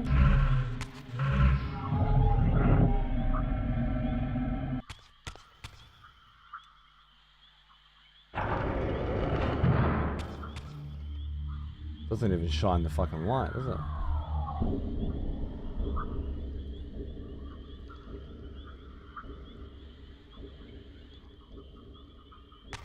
The pillars each side of the climbable wall? Oh. Not the golden disc room? Well, now I'm very confused.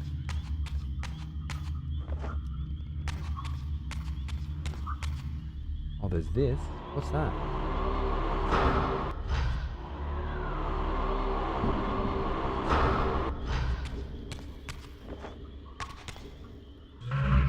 A long shot.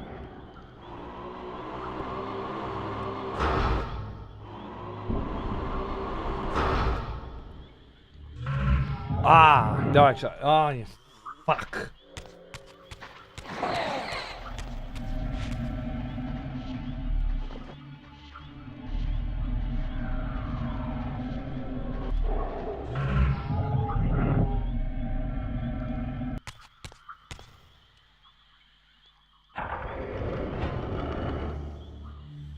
The benefit to Chrono Trigger is also that the time travel was not an ass pull. It was introduced immediately. Yeah, true. There are a lot, even some of the ones I like are absolutely qualify as ass pulls, like Dark Souls. I quite like the implications of it, but ass pull indeed.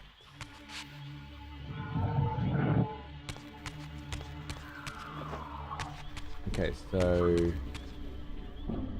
pillars.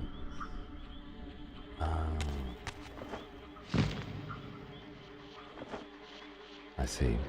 You'd think, given that I did the other room first, that I would have noticed them this time around. The obelisks, monoliths, maybe. Fuck off.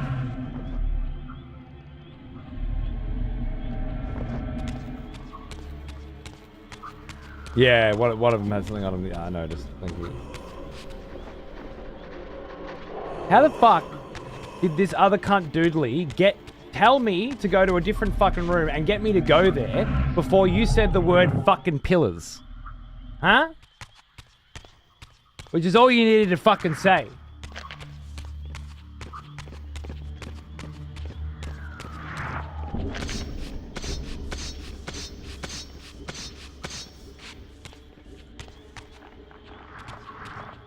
The fucking...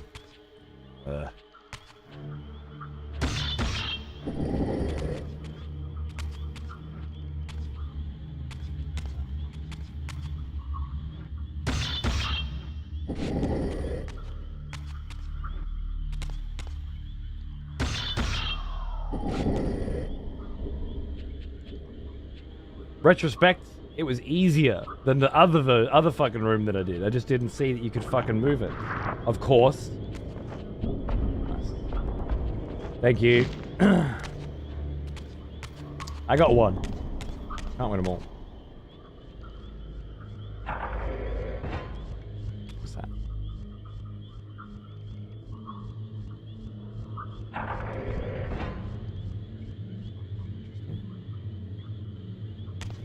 Thinking maybe I need to move this, then go back and move the pillar so the light can then shine. Never mind. Don't overthink it.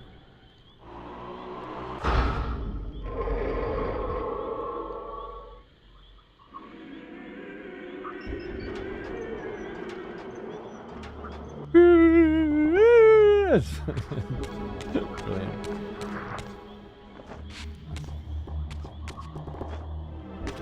Sundial? Oh, let's see. And a hole down to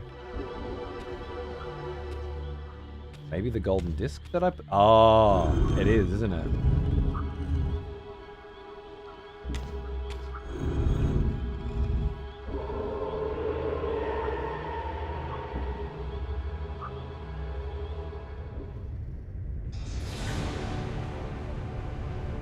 Nice. The dark side of the moon.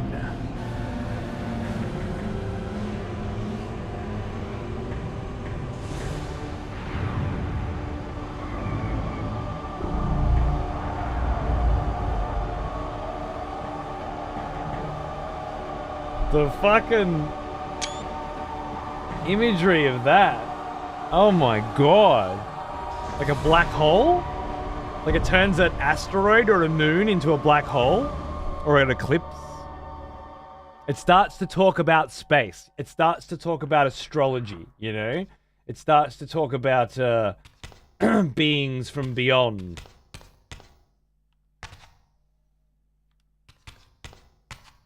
Beautiful.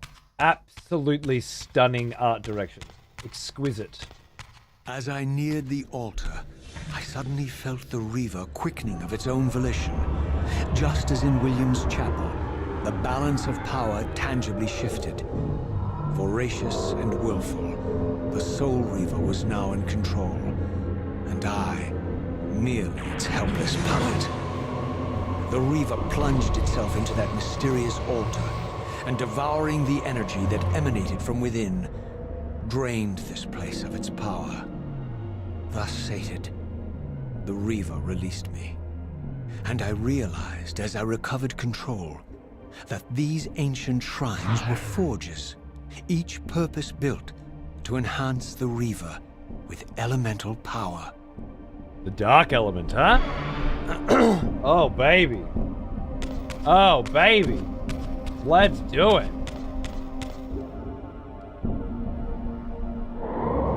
Time and celestial bodies. Juice indeed.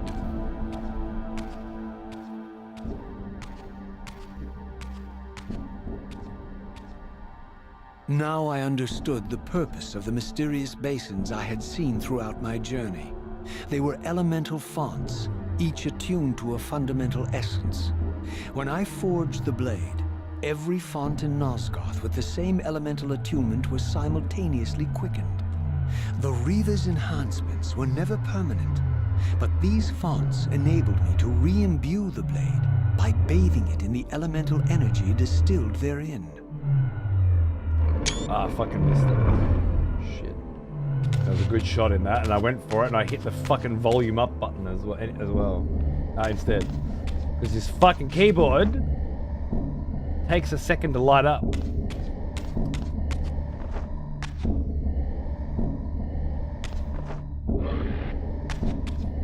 There's some...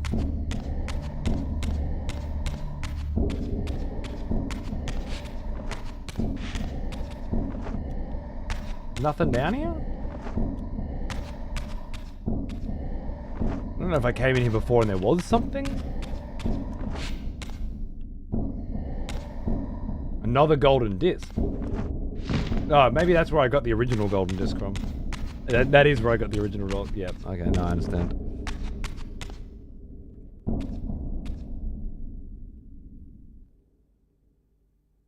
Concentric circles, one eclipsing the other. I recognized this symbol from the door sealing that other ancient shrine, the one I had seen in the lake outside the Sarafan stronghold. Perhaps now, armed as I was with the elemental power of darkness, I could return and gain entry. Lovely. These descriptions are very helpful in the navigation department as well. Soul Reaver 1 was sorely lacking. And yeah, Zedra, beautifully said, and I couldn't agree more.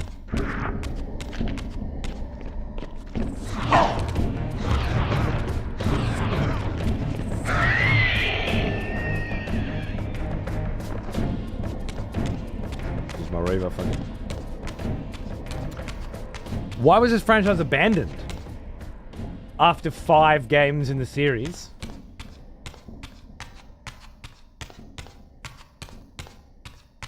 By that logic, are all game series that aren't Call of fucking Duty and The Simpsons, in terms of television, abandoned?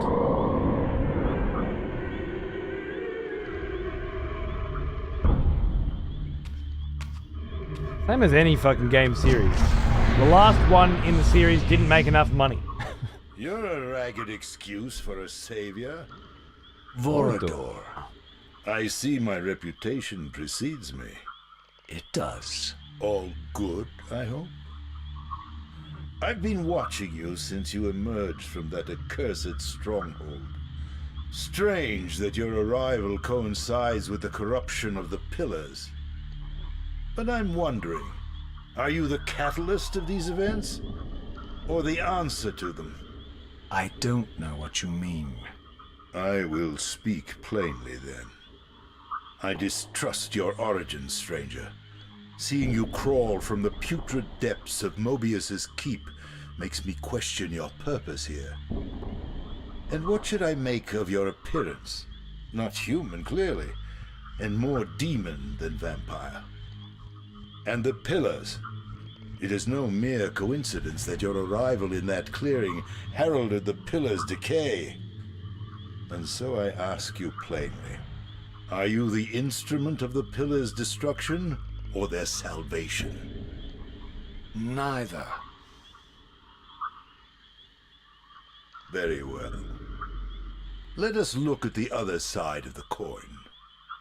I have followed your journey and watched as you blithely unlocked secrets that have been sealed and forbidden for thousands of years. The path you have been treading is open to only one being.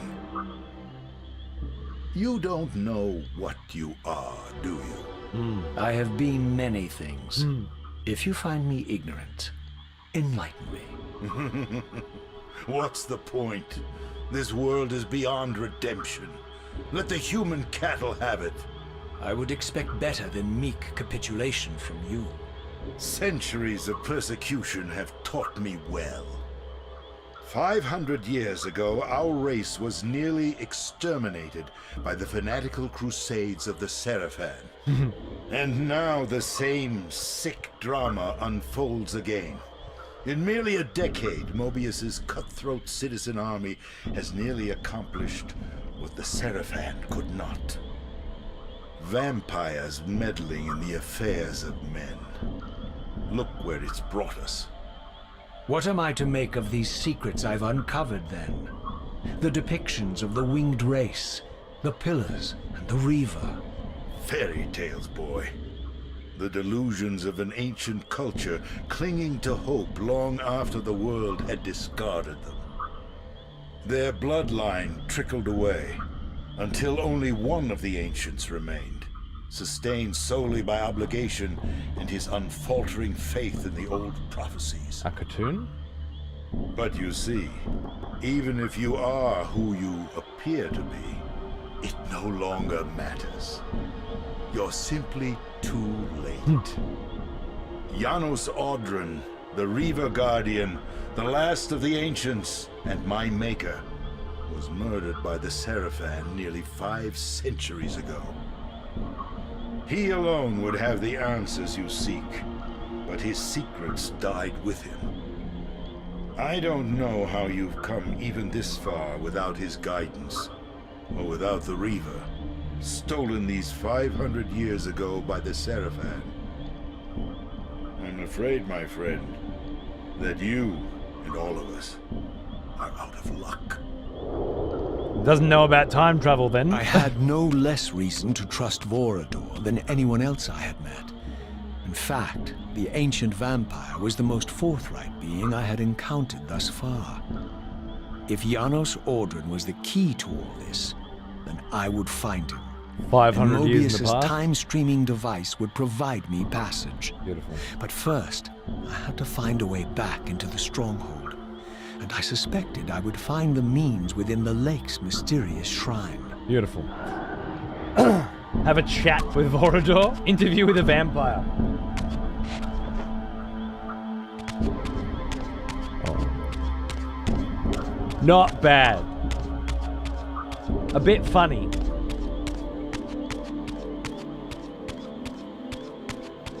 Here it comes. That's the way over the wall. Let me just check if I need to go back that way.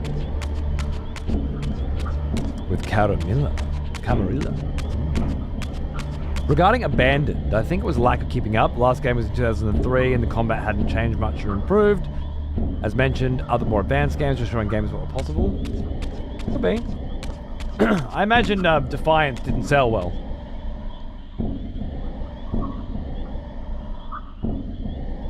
But they're clearly thinking of continuing the line. That's why they went through this fucking effort of this remaster. Got to see how many people are interested in buying it, right? Die.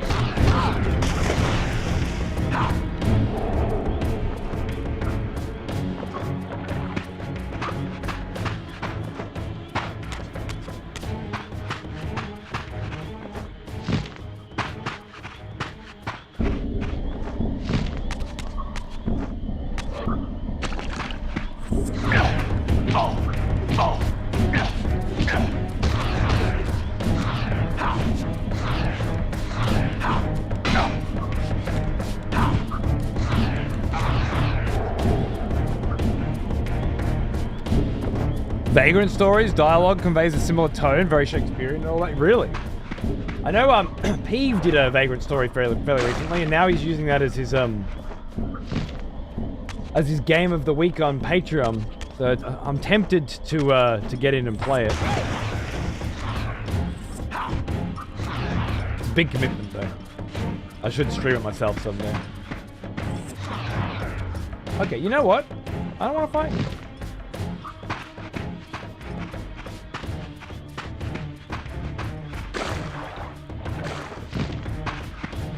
Played the hell out of Nosgoth? What's Nosgoth?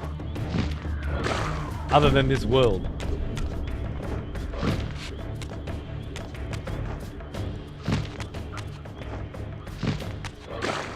Is that a thing I'm supposed to know about? Oh, was that a fucking the PvP one? You're right. We did talk about this, didn't we? That's right. That's right. We were talking about trying to get a server going or something for that. For our playthrough so we could fucking have some fun with it, right? Here it comes. I like that. Whatever. Get in there, frog. It was so unbalanced, really. Did anybody do some mods and balance patches and shit like that? Clean it up mechanically and optimization.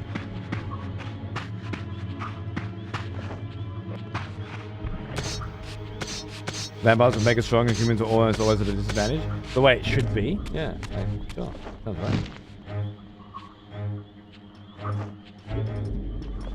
One side for the babies and one side for the people who like to be underdogs. Perfect. Sales numbers, and yeah, Story of 2, Blood Omen 2 and Defiance had similar sales numbers, showing very little growth and expansion. But Defiance was reviewed well. Okay. Makes sense, especially given who owned the license. Oh my god, I'm back where I started. How's that possible? Literally just did a fucking circle.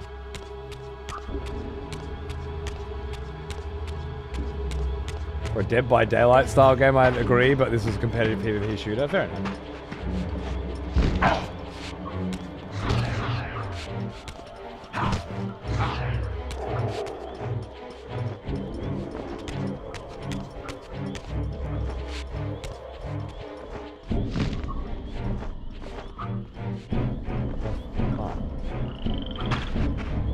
Where did I come from? Maybe up there? I don't think so.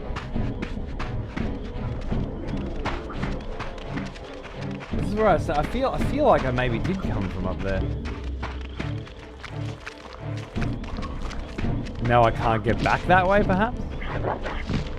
That'd make sense for video game progression.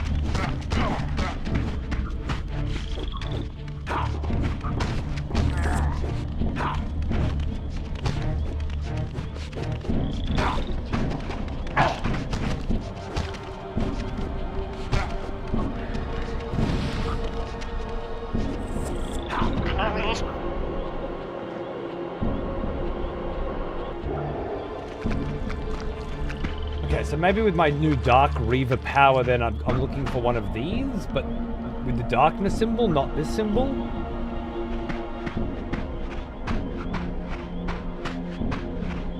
Crazy shit going, yeah, dude. Even like Metal Gear Solid 2 and then Metal Gear Solid 3, like the evolution of the series. But yeah, there was a lot of good shit coming out. Even narratively. Alright, I need to approach this differently. Yeah.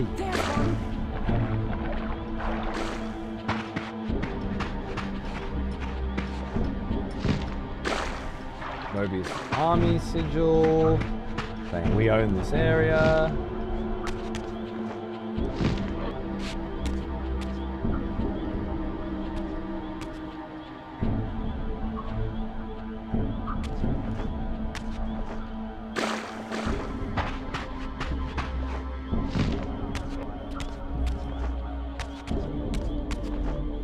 Getting the MMO itch badly. I'm feeling something akin to shame for what I'm considering crawling back into. Hopefully WoW. But if you haven't tried Dread Mist yet, maybe give that a fang. See if it can get rid of that itch. Scratch it really quickly and then move on, like I did.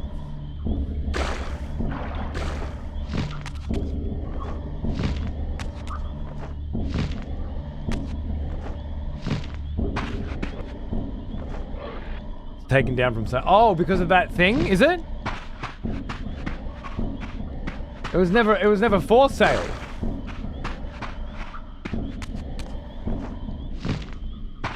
I didn't realize it was taken down because of that from the DMCA. I assume people are still able to play it, just not click play game and download the files.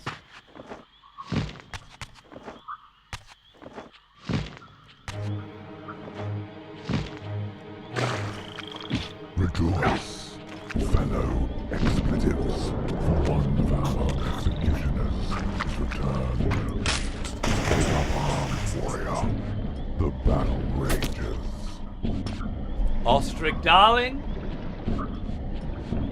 Still waiting for your Dark Souls 3 PvP encounter at the Irithyll Bridge, I'm sure. I saw you in the EXP TV the other day. Fuck, I forgot. I fucking remember that. Crazy. Good to see you, man. I hope you're doing well. Happy New Year. Thanks for hanging out. This is how we got here. I remember now. Yeah. No teleporters in this one. Teleporters were part of Kain's new world. This is decadent. We swim between zones in this baby. Big ass machine down here is very, very interesting.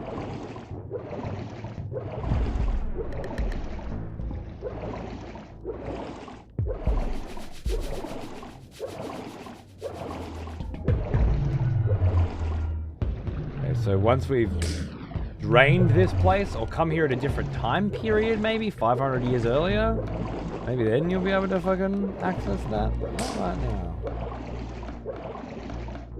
Not right now, apparently.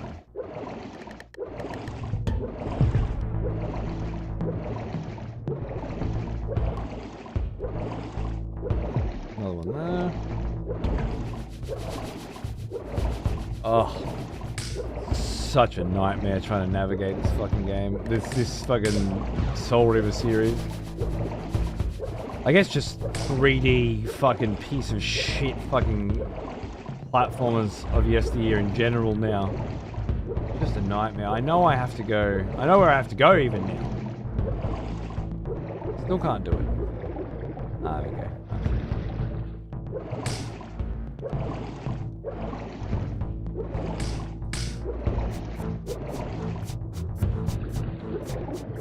Aeon, I recognize the audio immediately, really?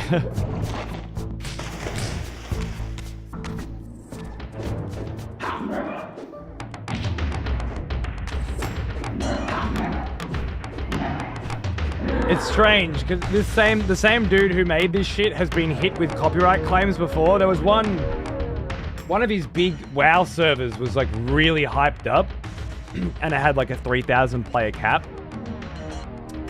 And he went around and got like a lot of articles written, Kotaku, PC Gamer, everything, writing articles about this big WoW private server that he was going to be launching, his third one or something. And he kept rebutting claims that Blizzard would try to take him down. Like, no, it's not going to happen.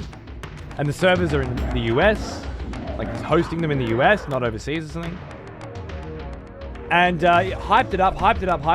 It was up for 5 hours or something. 3,000 people online, 15,000 people in queue. Gone. DMCA, done. Out. And then like 8 months later, he just did it again. And shut it down again.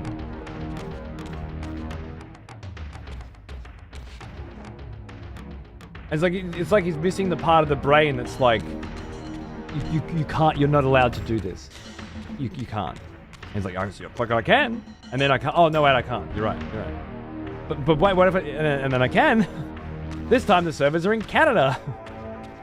And then now with Dread Mist,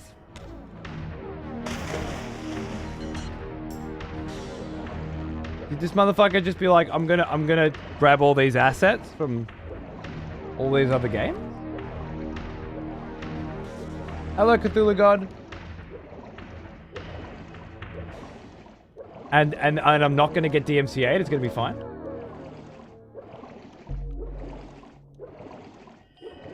I mean, I gotta admire it. Ah, my wayward child returns. Hello, Elder God. Having unearthed more than you'd like, I suspect.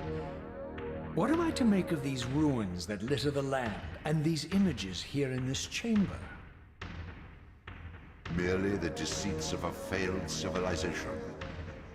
You are being misled, Raziel. This ancient race hoped to manipulate the future with these scrawled misdirections.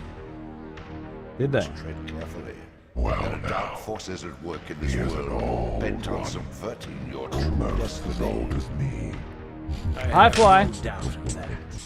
The question is, am I in their presence right now? Your arrogance will spell your demise, Raziel. Deny my will, and the arc of your destiny will reach a sudden conclusion. Your threats are unmoving. Even now, I'm beyond your reach. My reach is longer than you realize. This is a very dangerous game you're playing, Raziel.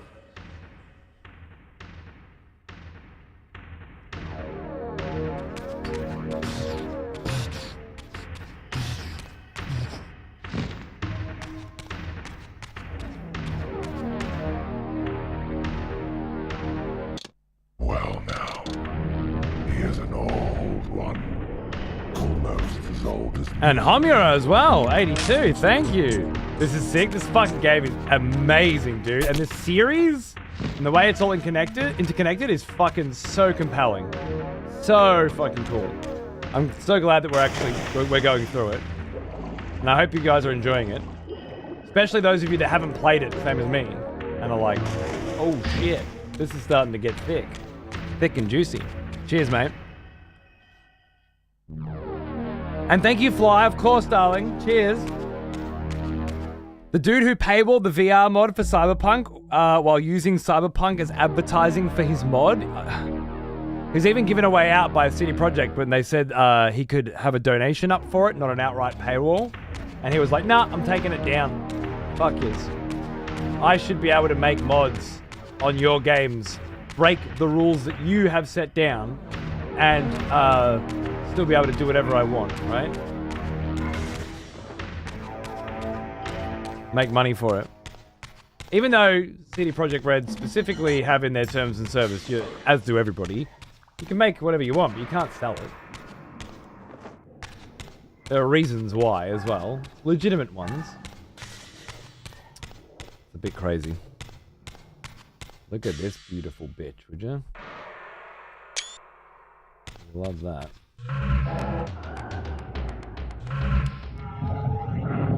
Oh, you're a fuckhead game. You're a fuckhead game.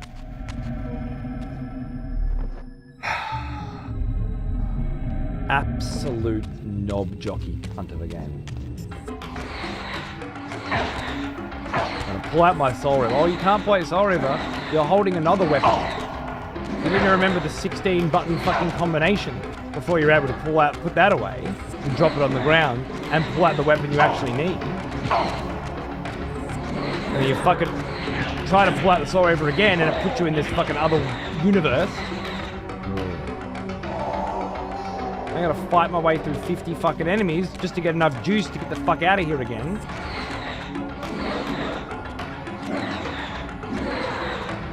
Come on. Suck, suck, suck. Let's go. Thank you. Do you think Soul Reaver 2 is better than Soul Reaver? Think. You put that forward like there's some question or something. Like there's a group of people out there that like Soul Reaver 1 better than 2 or something. He is an old one. What are you fucking talking about? Almost as old as me. Not every fucking topic is up for discussion. Not every part of this world has an opinion attached to it. Sometimes there's just objective fucking truths. Soul Reaver 2 is better than Soul Reaver 1. I only have to play 5 minutes of it to know that. Everything that Soul Reaver 1 attempted to do, this just does better. It also happens to continue the story from the first quite beautifully, and then bring in Blood Omens as well. It's just a better piece of work. So of course I like it better.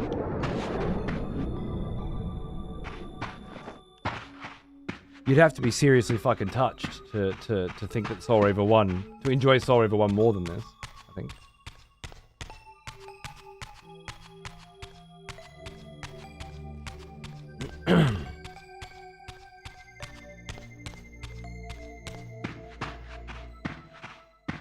I said this bit earlier, but I think you missed it. You can bring out the Soul Reaver with the... Oh, that's right. Yeah. What about if you're holding a weapon? I forgot about that, though. Thank you. I didn't miss it. I just forgot.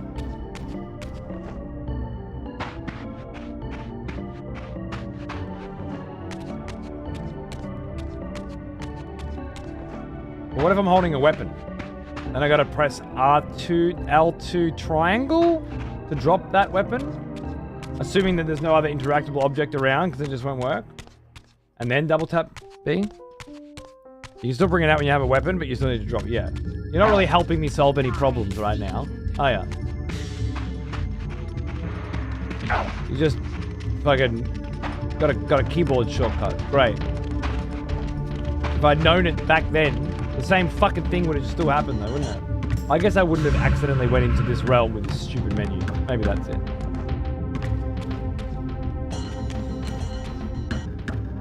Crescent Moon one.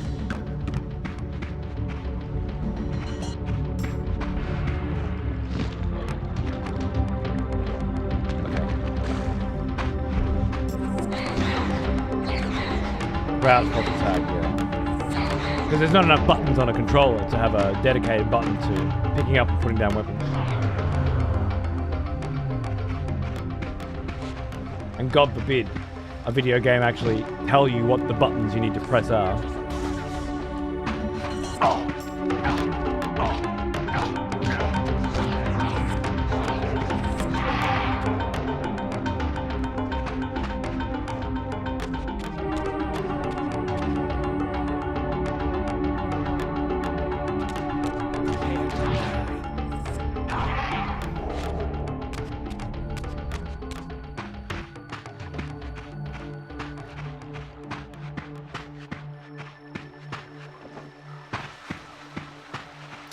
I don't quite remember. Another kind of... There's like 3 different moons, I think? So I guess they're all moons. Darkness is no moon. Full moon. And then different amounts of crescent denote different elements, perhaps? Pretty cool.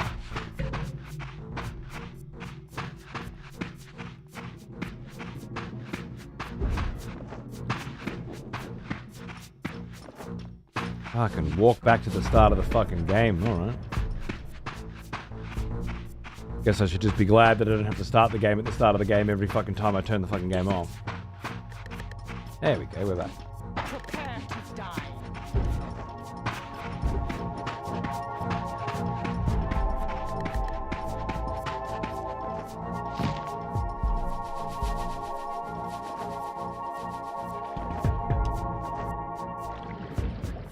You know what? I'm gonna save, just in case.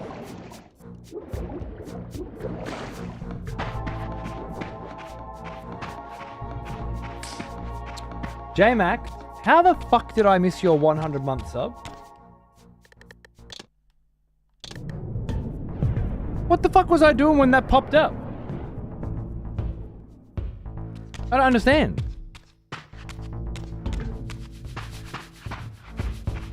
I'm so sorry, brother.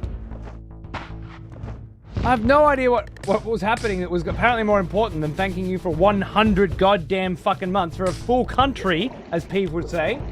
That's crazy, dude. Thank you. Finding assholes in the spirit realm, was it? Oh, man. That's probably it, yeah. I was getting very grumpy about that, wasn't I? This series... Soul Reaver doesn't has a way of getting on my fucking nerves. For some reason. Thanks, mate. 100. What the fuck? Absolutely insane. So good to catch more streams recently. I'm glad you can, man. Cheers. I'm trying to do 2 streams in 2 time slots every week. To make sure as many people as possible have a chance to grab something. You might not get to watch it all, but it's a big part of the direction this year.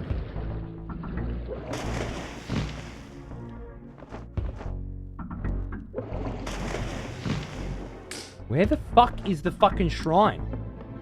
What's going on here? Oh, for Christ's sake, Raziel. Now I can't use the camera.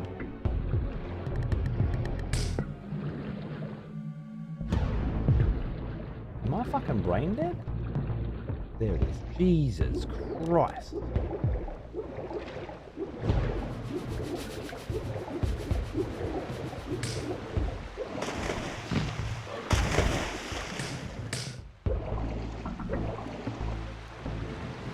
This game's going out a fucking window in a minute. Where the fuck is the fucking I just fucking can't move my goddamn camera to save my fucking life. You press A to go forward and it just decides, oh, you want to go down? When the fuck did I say I wanted to go down? I pressed A, not B. Did I give you some indication that I wanted to do that? I don't know. I don't fucking need it, apparently. Alright, where the fuck? What was that backflip? I just pressed A again. Fuck, there's like 14 different things that can happen when you press A. And it just picks them at random. There, that way, right there. Oh my god.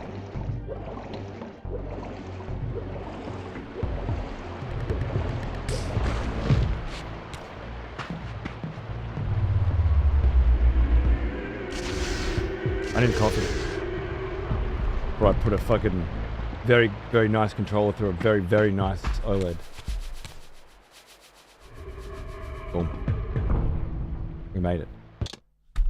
Did you guys enjoy walking from where we were back to the start of the game as much as I did? Ah, so good. So good. This, the sequel to a game that had teleporters. And then this time they were like, what if we took them out? Right, yeah, cool. Okay, yeah. No yeah. Then what? Well, instead of teleporting, you would you just walk back. Oh, yeah, I like it. So yeah, cool. So you walk there and then you walk back instead of teleport. Wow, yeah. Revolutionary. Wow. 11:30. Yeah, let's go home. Sweet. See you tomorrow.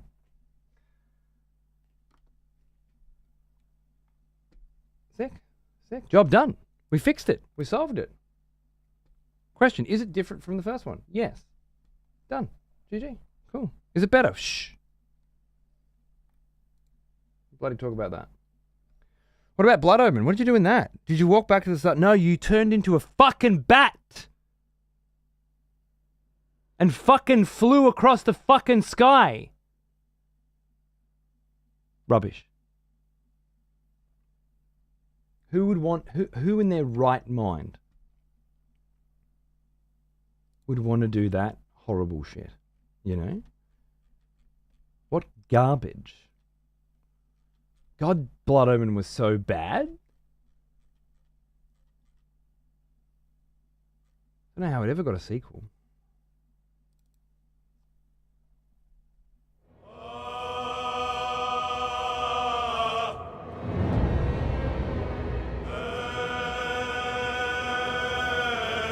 I'm back in a minute.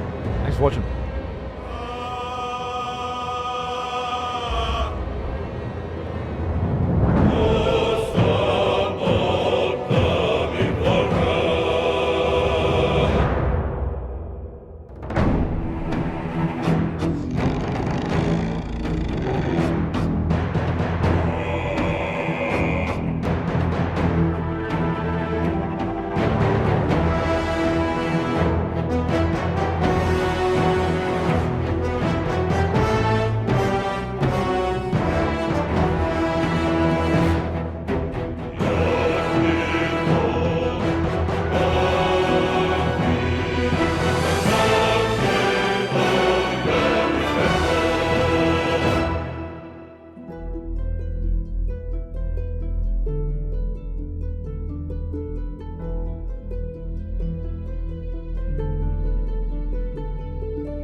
And we're back. Sorry, school holidays still. I had to go and do the dad stuff, you know. Fucking you walk past your kid and they're fucking on their computer and they're upside down in their chair like fucking this with one hand up and they're scrolling through fucking Discord messages and you're like, fucking, what are you doing? Sit up. Put a video game on or get the fuck off the computer. Read a book. Do some drawing, you know? Fucking kids, man. Fucking kids, let me tell you. And parents. Just feeling the need to fucking say some shit every time you walk past. Shrimping, is that what it is? Hearing the Baldur's Gate 3 intro theme makes me want to reinstall it and give it another run. It's fucking, it's got that energy, doesn't it? It's got that power. Alright, I'm actually supposed to be there. Nice. Okay, we're back at the start of the game. Yes, finally, I made it. But now we have Dark Sword. And we can go into this area. And the idea is we want to get back into the first tower that we left. So we can go back in time 500 years further and speak to, I think, the first vampire. I think that's who they want us to speak to. It might be someone different. But I think it's the first vampire and the one that turned Vorador. I think that's what we're doing. Vorador clearly doesn't know about our time travel abilities, so... Okay, same imagery.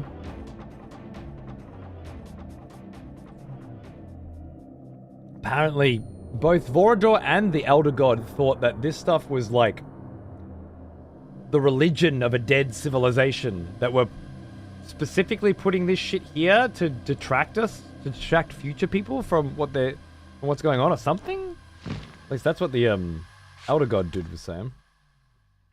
Rather interesting. Played the first chapter 100 times already. Yeah, that is the problem, isn't it? Mm-hmm. These murals left no room for doubt. These winged creatures were indeed the architects of the pillars. And while the images were difficult to decipher, the pillars appeared to banish or diminish their enemies somehow.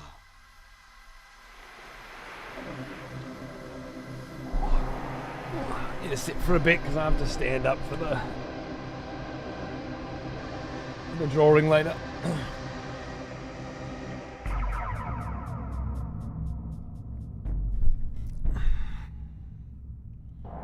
Chapter 1 is damn good, so I can usually force myself through it.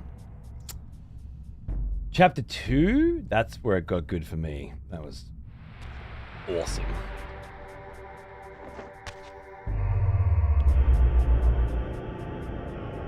Nice. Dark fucking bridges. Beautiful. Fuck. Dirty mutt cunt game. And those wells are there in case you've lost the ability. I'm not sure what makes you lose your dark sword, but these wells are here to refill it, huh? Let's be quick. Let's be quick.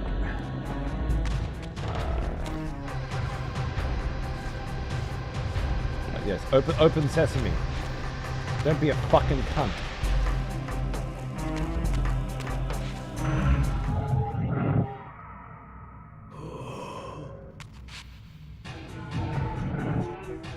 The rushed pace of Chapter 3, I found every chapter great. I haven't done Chapter 3 yet, personally. I got up to the door, to the gate. Did the intro to Chapter 3, if you will, and I stopped there.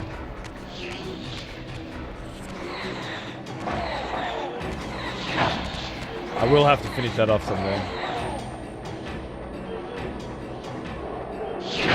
Good enough that I still remember the majority of what I did.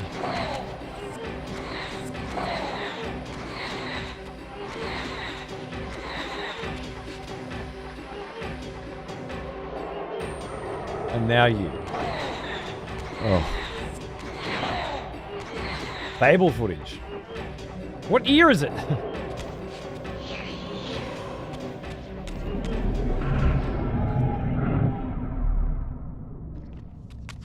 We're not actually talking about another Fable game, are we?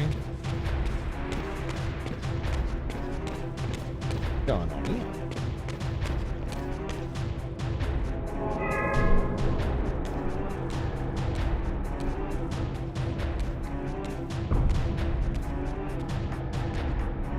Act 2 boss was awesome.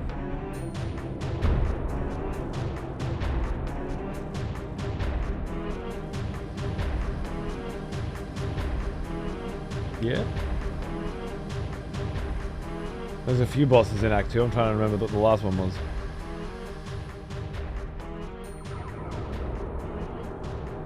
Okay. More mirrors.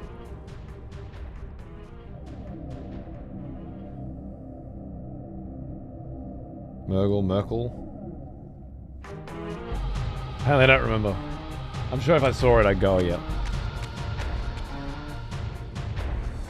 Catherick, the Bone Daddy? That sounds more familiar.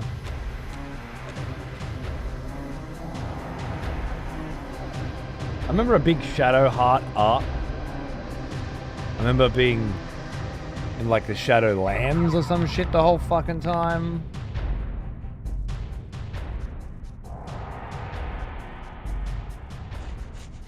Fighting some pretty cool fucking bros throughout that area. Can't quite remember. Sure, it will come back to me. Right now, where are these fucking... We came through there. Where are these,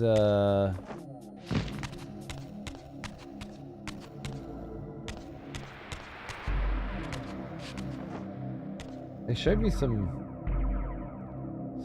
mirror discs again. Is it okay? There and there.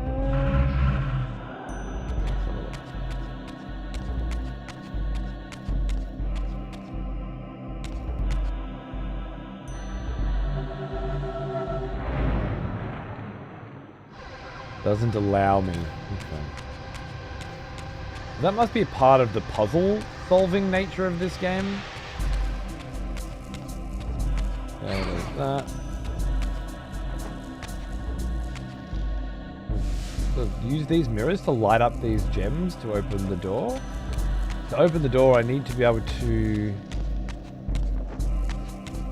Okay, hold on.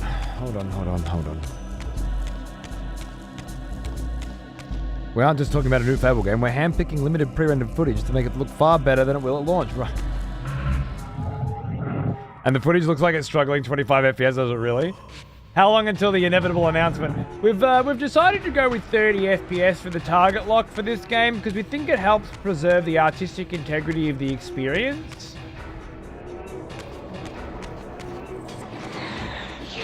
"30 FPS is very retro. And we're kind of going for a retro vibe. I don't know, look, I'll probably get a new Fable game, to be honest with you, and try and play it with Xander, and then he'll fucking hate it, and I'll fucking hate it, and then it'll go on the shelf and be completely forgotten. Like, that's the most likely scenario of a new Fable game coming out for me, But if one never comes out again, I don't think I'm going to be like, Xander, you got to check out Fable, bro. You're going to love it. Fable 1. Absolute banger. Maybe he would love it, you know. But there's only so many old retro games that I can convince him to sit down and play with me. And there's only so much time. At the moment, it's basically Saturday mornings. Saturday mornings is when I get to hang out with the kid and force him to fucking play some fucking video games with me. And only that's because I used to do Saturday morning painting with him, painting minis. And he fucking hates it so fucking much that he begs to play shitty old video games with me instead. Sometimes do. We played Bomb Rush Cyberpunk last weekend. I never played that. That was great.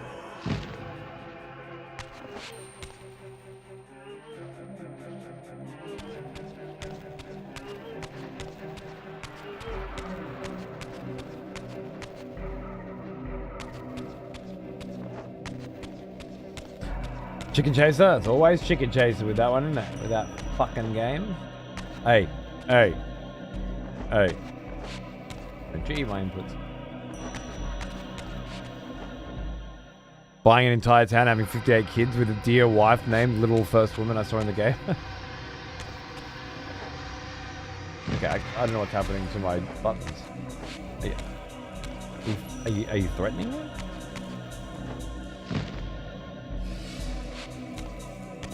Just checking. This should be the same thing as the other side, but I'm just checking.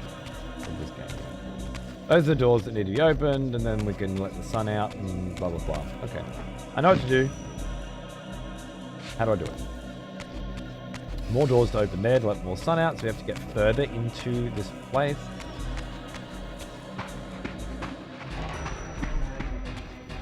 Part 2, day 2, baby. We're fanging. Stories being uncovered. New zones. Swords have been upgraded. Puzzles are getting solved. Sometimes by me. It's all happening.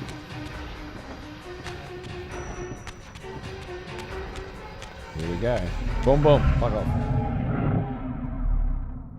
Rather like the character evolution system in Fable. If you focus on strength, your character grows bigger, his body gets more burly. Maybe.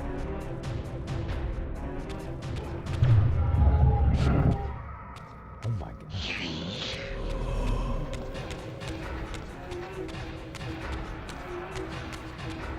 What was that? Don't do it. Don't you do it. Fuck off. Nobody wants to fight you. Ever. Is this fucking skull getting here today or what? Oh my god, this fucking cunt of a game series.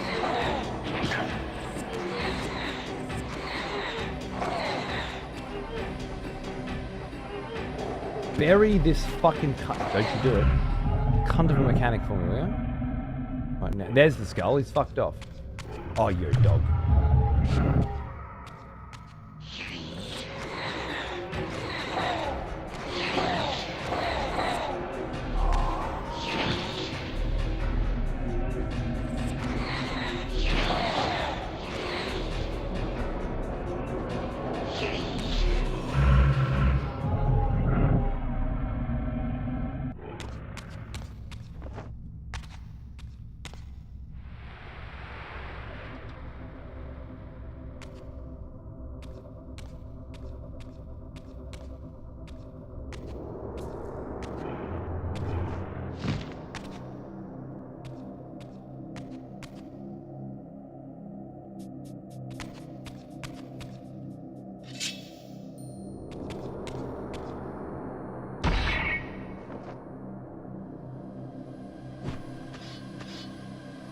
Worth a shot.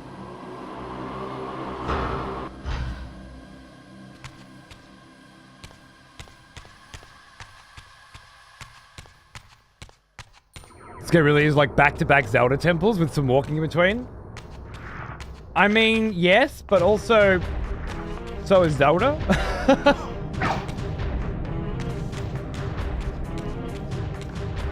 Have you played Ocarina of Time lately?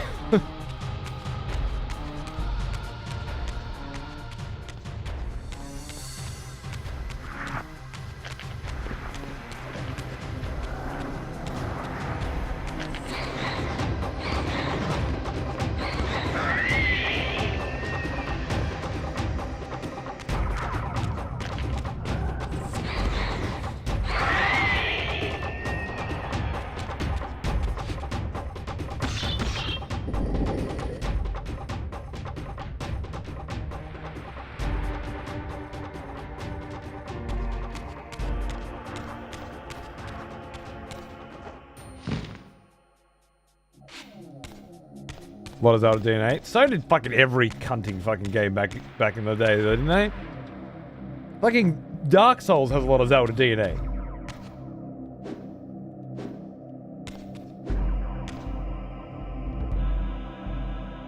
Whatever this is, I can't interact with it right now at all, so I think I need to bring a disc here and place it in there to angle it that way. That makes sense. So we're looking for a disc then. And a way to open that door. So then maybe these are dual purpose. They would have to be, otherwise why can you move them? Right? Did you fucking just... Oh wait, these are...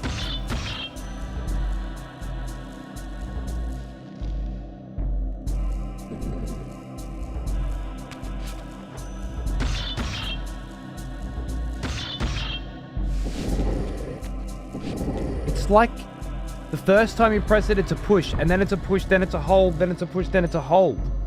Like it just fucking, the interact button is so contextual that it just like when you're in the water, it just fucking changes what the button means without telling you. I wanna strangle some cunts and watch the fucking life fade out of their eyes. You know? It seems a reasonable response to some of the game design choices of yesteryear, I think. Alright, so the shields would be the discs that we need. That makes sense. All I remember of this area is the music and spending a ton of time here. We're in the throes of a new Soul Reaver now.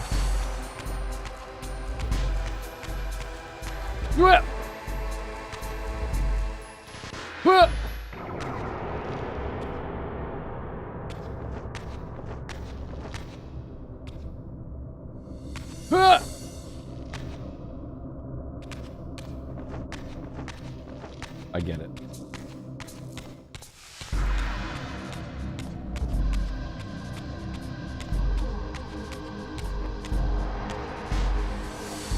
Bonk.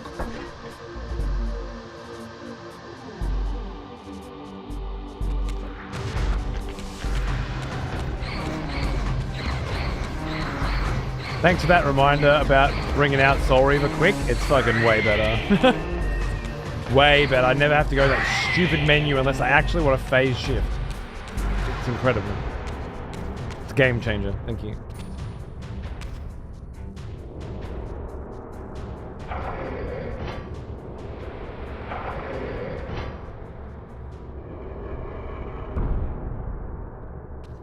Another disc in here? Theoretically? Maybe?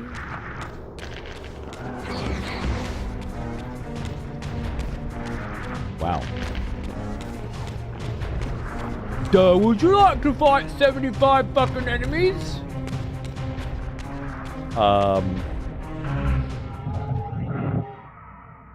Not really.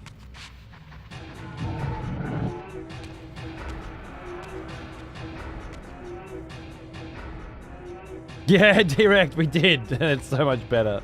It's still a dog shit cunt when it wants to be. But it's really fucking good most of the time. I gotta say, it's something else.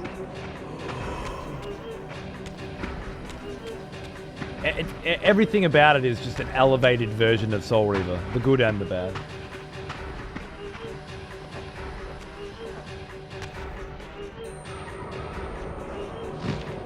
And I'm having a fucking ball, alright? Having a fucking ball.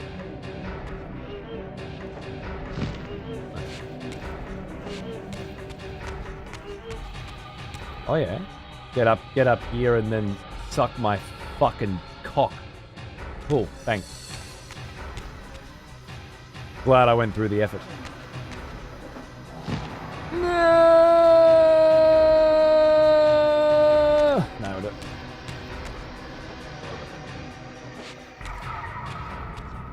This was on a PS1 or 2? This was 2. The first one was 1, as far as I understand.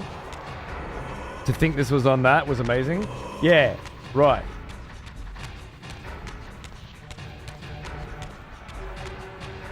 To think Metal Gear Solid 2 was on a PlayStation 2 was amazing.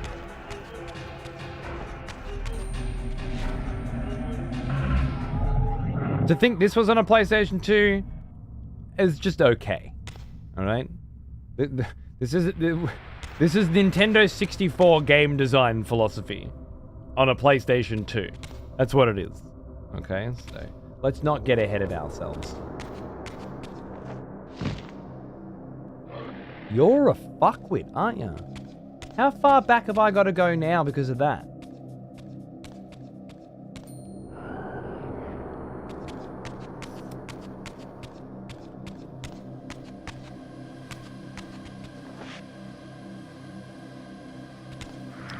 A decent fucking way back, really.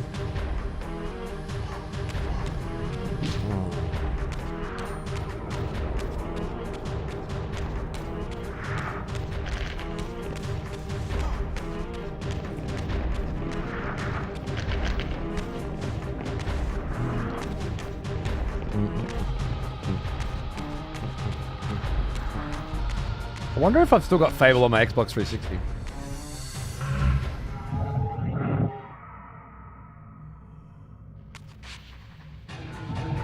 I should have Fable 1, Fable 2, Fable 3 really out there, but I haven't been through that collection in a minute. Kind of want to see what Xander thinks of it. 360 is all set up, so. Control's kind of fucked. But.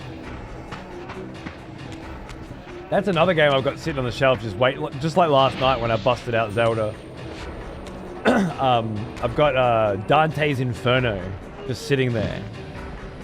I managed to pick up at a thrift store a while ago and it's like, can't fucking wait for the day. I'm just like, you know what?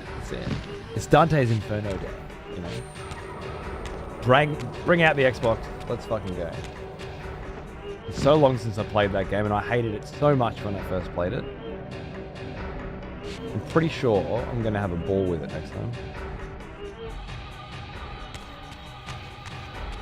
The marketing campaign was insane, yes. And after Bayonetta, I was like, oh man, Bayonetta, but it's going to be like fucking Dante's fucking, you know, divine comedy journey. Let's go. This is going to be fucking sick.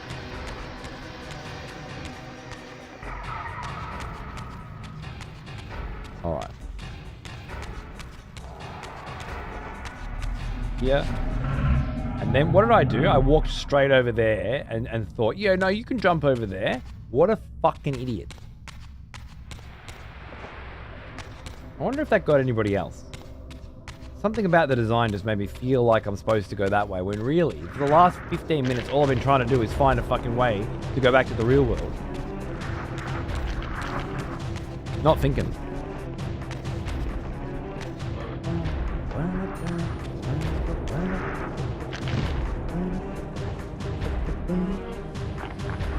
Sin box puzzles. They said a wrath box. The artsy, really? That's funny.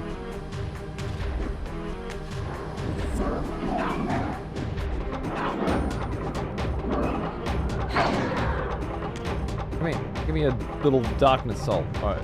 Whiffed away. Alright, fine.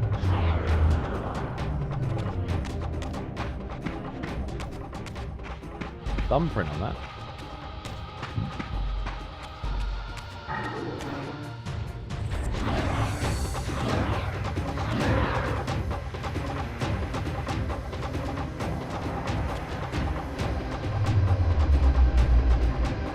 Ooh. Slides that in like a fucking cock, man. You didn't just shove that shit in. He was gentle.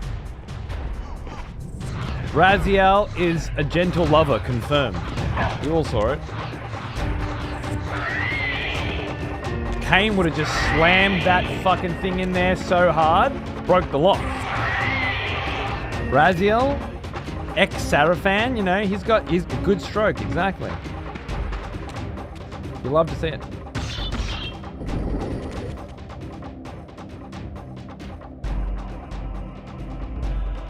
That's it. Oh, so that I can get back up here with my lovely blade, reformed bridge. The Egyptian aesthetic and soundtrack to this place, it's nice, especially given that it's another of these like ancient places that haven't been opened forever, from a civilization now long dead. That the Egyptian aesthetic, for me, the Tomb King aesthetic, feels very, very, very, very nice and apt as a choice for this. I wonder if they did. I mean, they obviously did that intentionally. I wonder if the Tomb Kings played a role.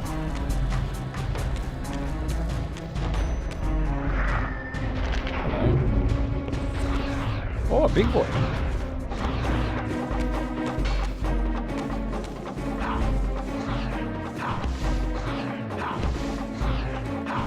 Oh, did you duck me?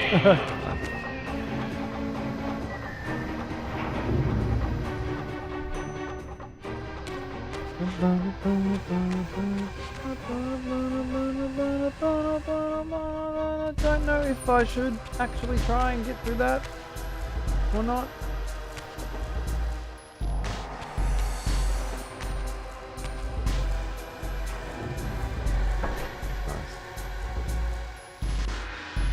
Gotta move that fucking thing back.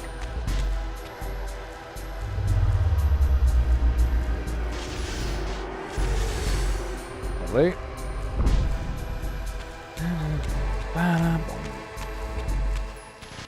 Ancient vampires, the ancient Egyptian thing was inspired. I agree. It's been done again since, for sure.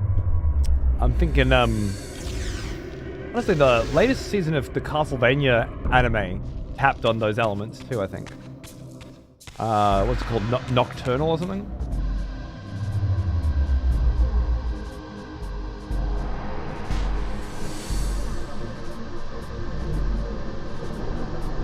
Which I quite enjoyed. But clearly this did it a long time ago.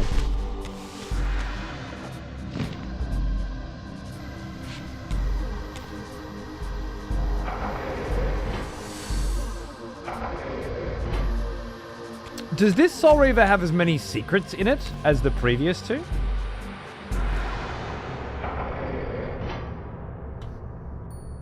Because the first game and then as it turns out the second felt like there were secrets everywhere and I only found a couple of them, you know?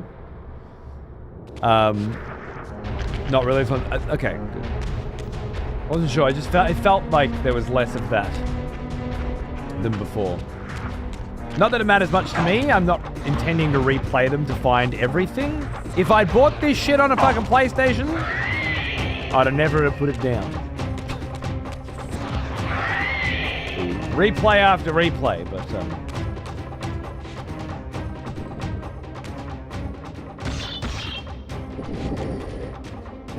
I don't feel encouraged to do so this time.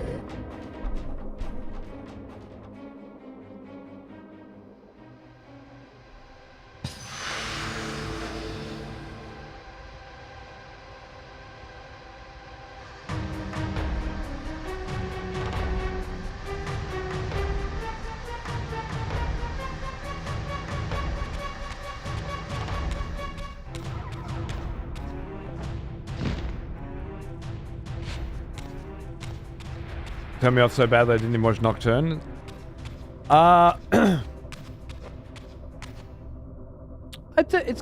I mean, I didn't mind the later season of Castlevania as much as I guess you did.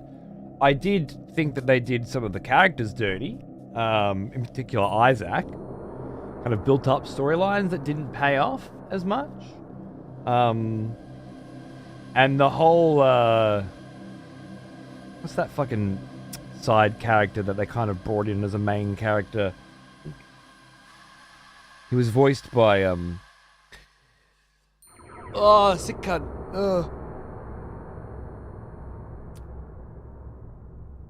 Bill Knightley, right? Is that it? Not Bill Nye, the science guy, but Bill Nye.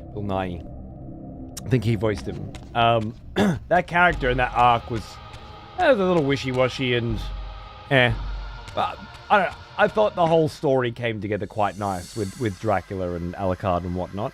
Nocturne definitely resets everything, I guess. Not as strong as season 1 and 2. Definitely not as strong as season 1 and 2. I agree. But I had criticisms, but I didn't get to the end and go, that was fucking garbage. I wasted my time watching it, sort of thing. And certainly Nocturne, yeah, it's, you know, another Belmont in another place. In another time, fighting another kind of enemy. And rather than a Dracula, you've got more like a goddess vampire kind of vibe going on, you know? And, yeah. I think so. Is that not right? He plays, what's that fucking character's name? I might be misremembering, but I'm pretty sure.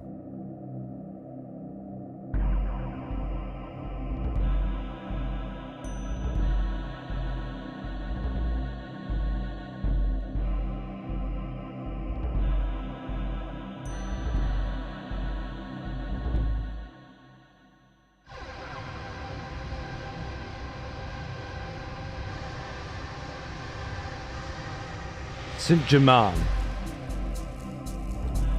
who's like a side character, almost a nothing character in the Castlevania video games, but they kind of brought him to the front, gave him his own sort of history, and got Bill Nye to voice act him, yeah. I was remembering correctly. I watched the first batch and wasn't expecting that much. Could beat Malcolm McDowell. Is that the voice of Dracula? I can't remember the names of the voice actors for Dracula and Alucard. And Trevor. They were all fucking fantastic. Death. Right, of course. I don't want to fight any of that. Again. I think I just run straight down and open the... No, there's an eyeball. Bringing in characters from Curse of Darkness.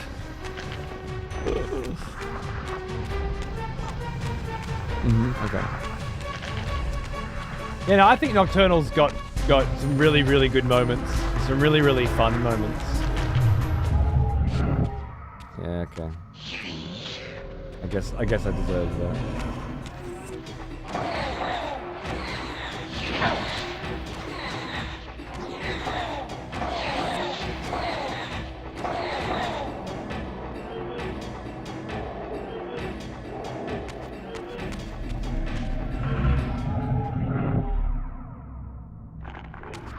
I don't remember there being those cunts there before.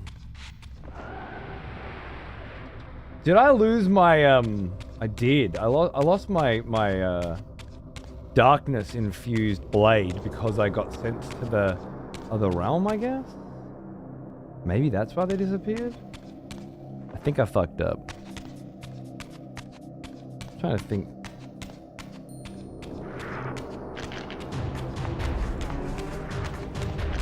What am I doing? Why have I can now come through this gate as me, not in the spirit world. Cool. Why do I want to be able to do that? To grab that MacGuffin up there that's being guarded by the eye, right? Sure. Cool. Makes sense. Why?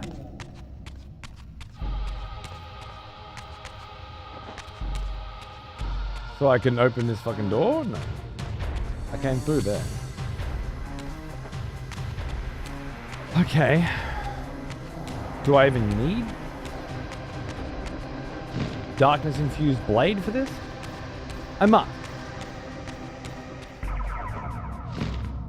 Or do I need to take the darkness infused blade back out into that main room? Maybe it's not going in, but it's coming out that I'm able to do now.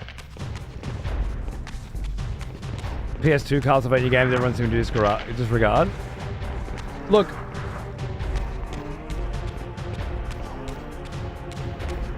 I fucking loved Curse of Darkness. 2 was a fucking travesty and maybe the greatest waste of setup in video game history. But Curse of Darkness is great fun. We've got fucking Patrick Stewart, we've got fucking Richter fucking Belmont, we've got the transition of a Belmont into Dracula. And we've got that DLC with the boss fight with Death. Like, it's all happening, right? That one's Curse of Darkness, isn't it? It is.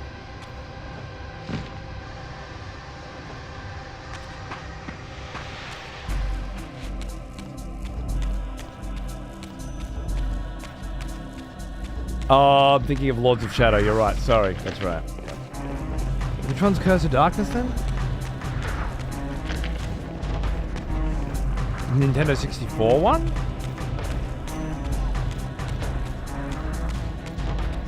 I seem to have forgotten that one. All right, let's map this out again. With Hector. Ah. I didn't even know he was in one of the games. I thought Hector was an original creation from the TV series. Interesting. Go figure. Maybe I need to play that again. It's been a long time since I did a Castlevania series playthrough. Okay, we came in, this door was closed. We went through a bunch of shenanigans in order to open it. Opening it has achieved what?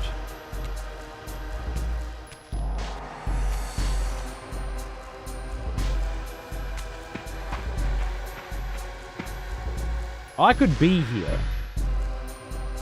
quite comfortably without opening that door. I didn't need to open it to be here. Right? What am I missing?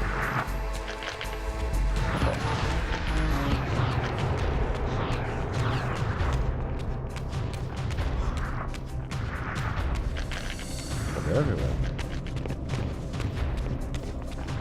Why is there fucking so many cunts here?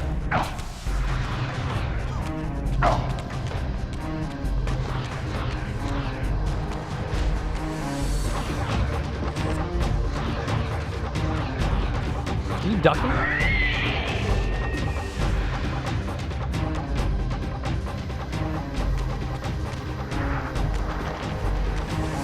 There we go. Spawn to these cunts? Is that it?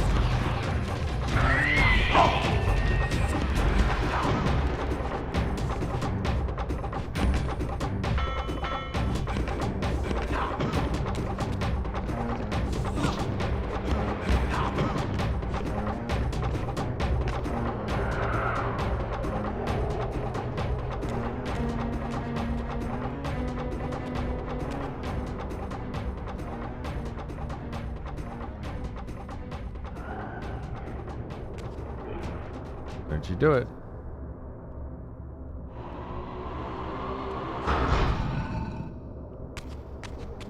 That was it.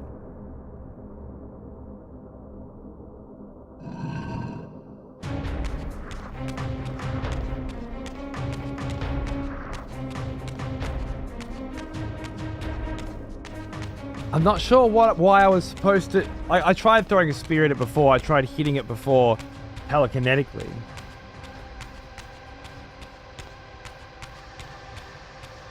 But shooting with the Soul Reaver is different to shooting... in this world is different to shooting with in the other world, perhaps. Or shooting with the Soul Reaver infected or infused with the essence of darkness blinds the eye. That's fucking wild.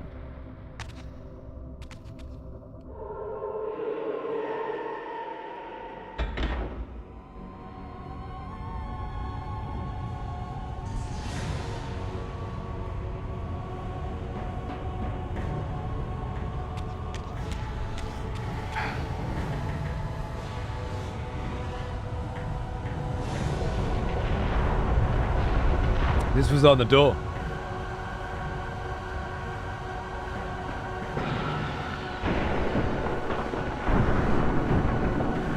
The symbol on the door.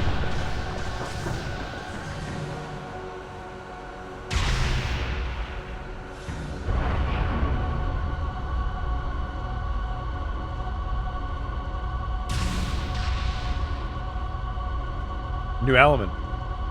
Light. Sun.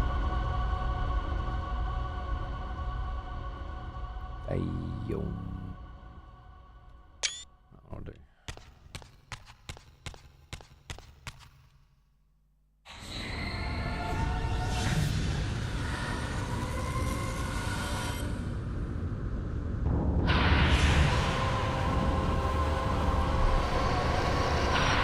The Light Reaver.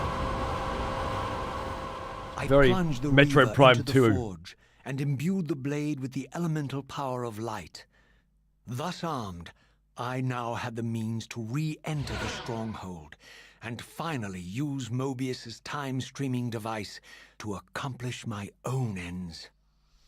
Nice. Nice, bro. And a bigger bit of health as well. Gonna be trouble. The new Game of Thrones show, Night of the Seven Kingdoms, premiered last Sunday. I sincerely hope you consider giving that one a read before HBO ruins it.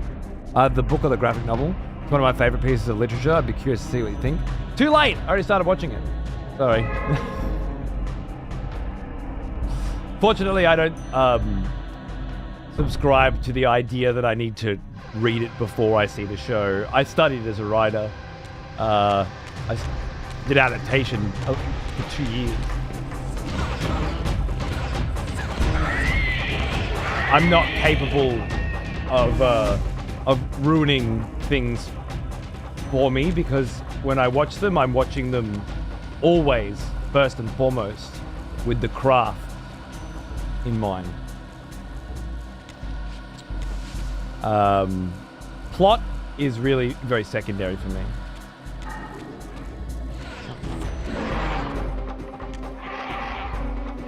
But yeah,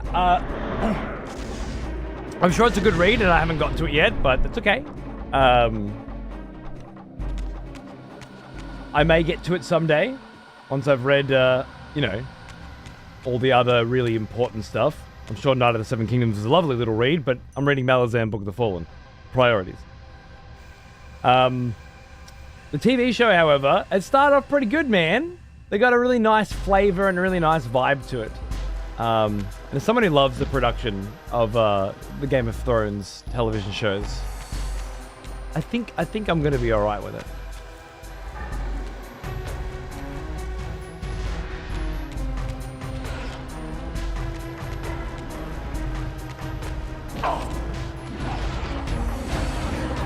Did you watch the first episode, Bunk?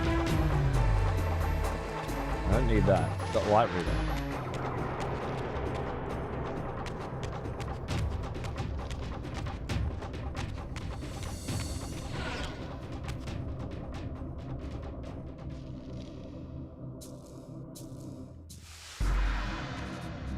Way easier to adapt than Game of Thrones ever was? Really?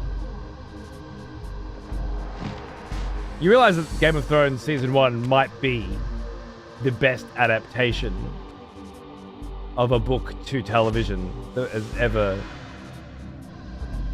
been attempted, right? I did only cringe a little bit? Okay. That's alright then. That's alright. Only a little bit. I thought the energy that they brought to it, the almost the parody of itself was pretty good. I don't know if that was part of the book as well, or if it's more of a new element of it, attempting to parody the seriousness and intensity of the other Game of Thrones television series. Plot-wise, it's supposed to be fairly faithful. Only one episode in, plenty of time to fuck it up. George R. R. Martin works on all of them, so it's as faithful as the original writer of the series wants it to be most of the time. Now, it's not always true. Recent drama between the creator of House of the Dragon and George R. R. Martin, for example, suggests that Martin doesn't have creative control, per se. but you're always going to disagree with certain kinds of people. Does he even write anymore? Well, you got to remember that before he wrote, he was in television, and when he knocked back offers for adapting. Oh, that's what you got to do. Yeah, I got to go back. He knocked back offers for adapting Game of Thrones initially many times, knowing that the right offer would come along, you know, having worked in that industry before. And then when it did, the right offer came along and he kept a good amount of control and input over the source material. Now, as the years went on, things changed, obviously. And once they got to the point where they were no longer adapting, things went in a different direction. A lot of years pass. Things have got to... I mean, he still hadn't written more of the book. But he was, you know, working on the TV show. And then he was working on Elden Ring. He was working on House of the Dragon. And he was working on A Knight of the Seven Kingdoms. And any other projects we don't know about.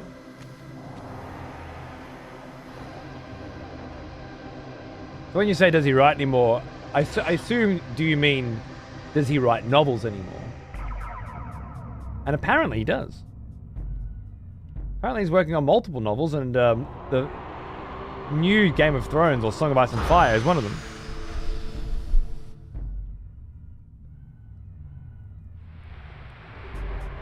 I wouldn't want to be in his position of having to write the next Game of Thrones that will be wildly different to the events of the television series, no doubt, where certain characters who die in the TV show will live and certain characters who live will die, and the direction of the narrative will likely go in such a completely different place.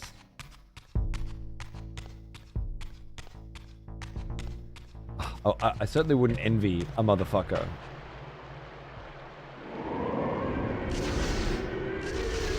Light works on the Dark Door, good to know.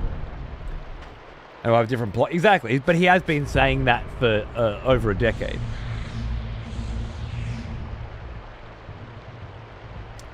Nothing new there.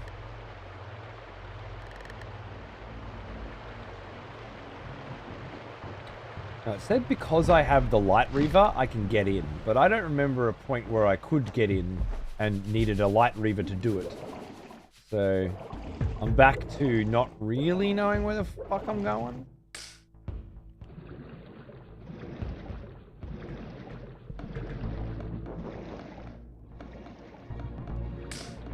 Not up there, I doubt.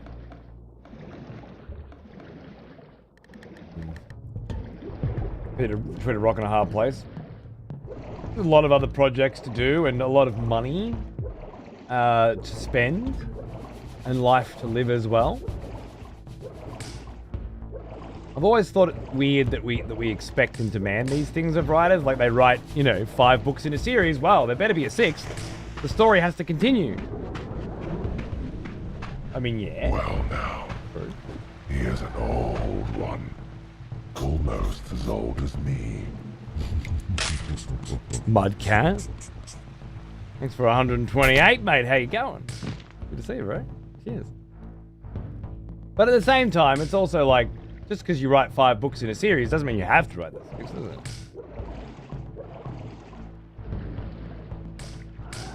You can do whatever the fuck you want. It's yours. We have expectations, of course, but are they reasonable? I like it. So, you must do more of it. I said so. You said you were going to do more of it. Oh god. Did I? Shit. I meant it when I said it. I don't feel like it anymore though, sorry.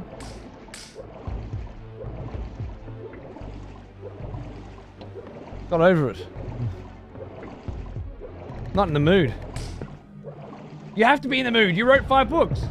You don't get to not be in the mood to write another one? How dare you?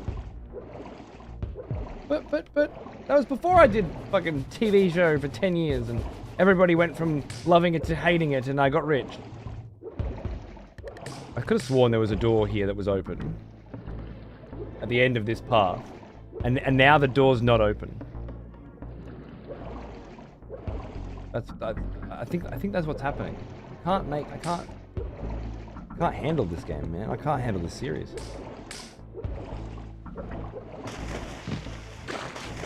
Does my head in.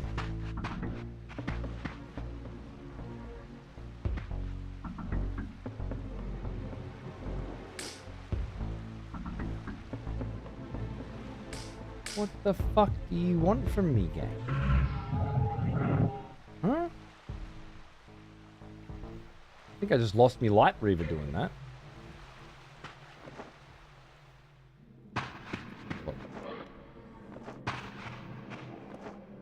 You need to reopen it again with the wheel? Really? Are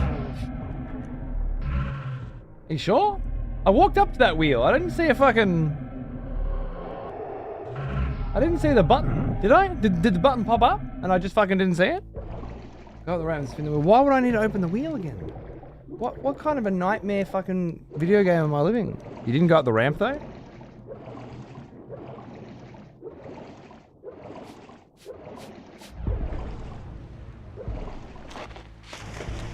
Oh.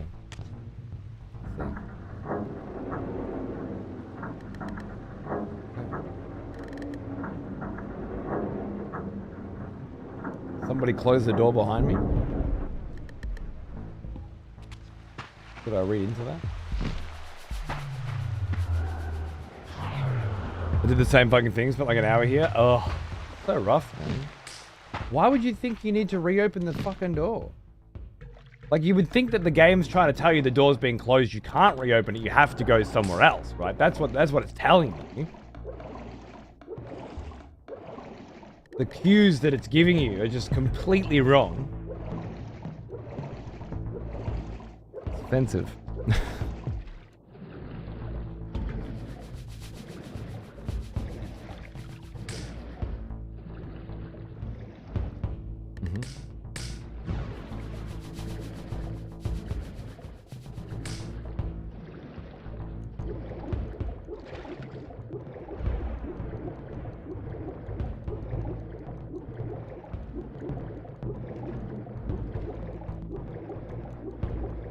As time's gone on, I've become perfectly fine with not having more of the thing I used to like, or non-updated versions. Me too.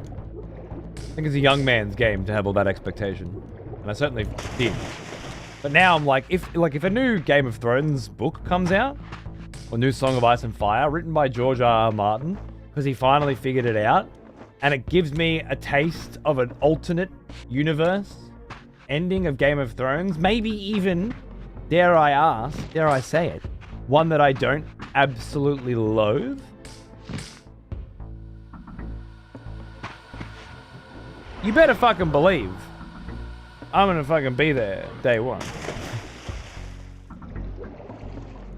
When that book comes out, if that book comes out, I'm at the bookstore. I mean, I read on a Kindle, but I'll read that shit physically in my fucking hand. Okay? I got all the others physical. That's how long I've had them. Back before I started reading digitally, fucking 10 years ago.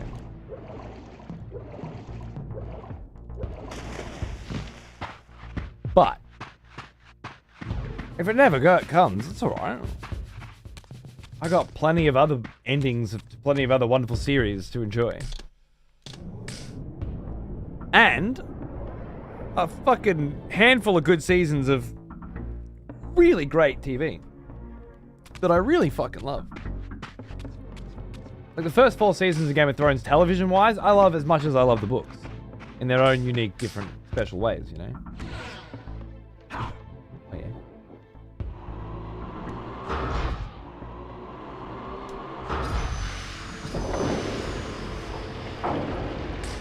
It'll be the real ending. The TV show ending's a non-canon TV exec fanfic. Yeah. If. Yes. The smell of proper devotion. We get it, maybe. Baby Dose! Old friend. We've missed My boy you. Jem! How are you, mate? 2 years? Let's fucking go. Thanks, brother. Can't believe I've known you for 2 years. Can't believe. I feel like I've known you fucking my whole life, you know? 2 fucking years, bro, and we're just getting warmed up. Unbelievable. I love it, and I love you. Thanks, mate. Yeah, if George Martin does fucking, you know, write those books, then I guess the TV show ending is non-canon TV exec fanfic. But if he fucking dies tomorrow of a heart attack, and let's be real, that's the way it's gonna, like, it's 90% chance this cunt dies of a heart attack before he finishes these books. Look at him, right? He's one buttered lobster away. It's just the way of it. The likelihood is he doesn't finish, and the TV ending is the only canonical ending we ever get. Unless he's got plans to pass it on like Robert Jordan did. And we get Brandon Sanderson finishes Game of Thrones and Wheel of Time, you know.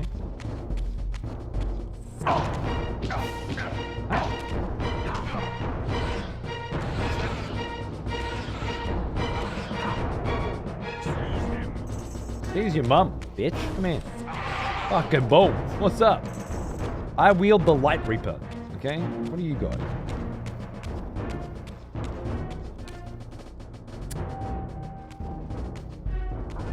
Imagine he lives to 102 and doesn't finish the series. I mean, that's even funnier. I hope that's what happens, but let's be real here. It doesn't look likely. He told the story to his best friend, and Kentaro had a team of people around him training up on his art style, so it's continuing.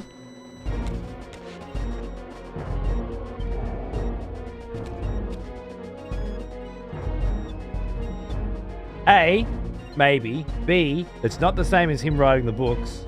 Is it still the real ending? I don't know. Does he even fucking know? C, by that time, maybe they just fucking get AI to do it, you know? Like, we were gonna get this cunt to do it, but honest to God, the AI language learning model that we've got cracking out here is a lot closer to the real thing. Let's just go with that, you know? Well, I remember back in this room with the pedestals. That's right. That's right. Now I can't find the fucking things as well. They were there. Alright. Yeah, go and fucking do it. Oh.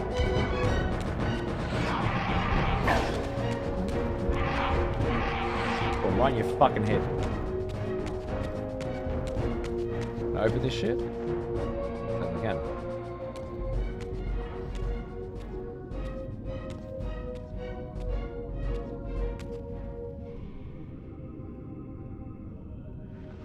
True enough, man. True enough. Brandon Sanderson's the blue point of the book world. Yeah, just fucking show yourself, Kain. Continuing everything on, remaking everything. Raziel. Everything is decided here. Woo! You cannot comprehend the magnitude, the rapture and the tragedy of this moment. And yet you must, if Nosgoth is to be dragged from the wreckage of its damnation. I understand only this, Kain. That you and Mobius have impelled me to this moment simply means I can trust neither of you. I don't know who's pulling the strings, but it no longer matters, because I'm cutting them. I set my own course from here. If it were only that simple. Your fatalism is tiresome, Kain. And profoundly ingrained, Raziel. You must understand. Our presence here doesn't alter history. You and I meet here because we are compelled to. We have always met here. History is irredeemable. Drop a stone into a rushing river. The current simply courses around it and flows on as if the obstruction were never there. You and I are pebbles, Raziel, and have even less hope of disrupting the time stream.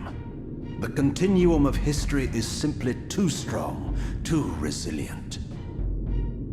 Except, then how do we explain William here? The beloved boy king turned tyrant. In my youth, I witnessed William's rise to power and his transformation into the nemesis who laid waste to Nosgoth. Keep your distance, Kain. Years later, I stumble upon a chance to journey back in history, unaware that the entire affair has been carefully orchestrated by Mobius. In my wisdom, I seize this opportunity to murder the young king before he can ravage Nosgoth, and thereby provide the catalyst Mobius needs to ignite a genocidal war against our race. I warn you, no further. This one reckless act unravels the skein of history. The nemesis never becomes the nemesis. William dies a martyred saint. I, the vampire assassin, become the author of my own species' extinction, and Mobius profits from it all. I destroyed a tyrant only to create one far worse. But how can it be so? How, if history is immutable? Indeed. The answer is here in this room, Raziel. Mobius propelled William and me together, but ensured first that we were both armed with the Soul Reaver. The Reaver is the key. Two incarnations of the blade meet in time and space. A paradox is created, a temporal distortion powerful enough to derail history. Is this your sorcery? Not mine, Raziel. Yours. You have nothing to fear from me, Raziel. You hold all of the cards.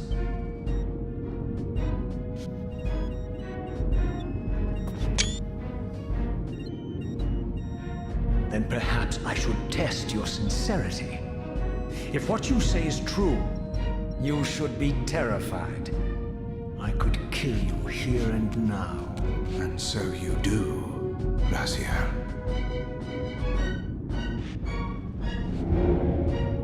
What's happening? We're hurtling towards our destinies, Raziel. What you feel is the pull of history rushing to meet us. This is where history and destiny collide. If you truly believe in free will, Raziel, now is the time to prove it. Kill me now, and we both become pawns of history, dragged down the path of an artificial destiny. I was ordained to assume the role of Balance Guardian in Nosgoth, while you were destined to be its savior. But the map of my fate was redrawn by Mobius, and so in turn was yours. This is madness! Fight it, Raziel. This moment does not have to be an ending. It can become a prelude. I can't. You can, Raziel. Look inside and see that it is so. You have the power to reshape our inevitable futures.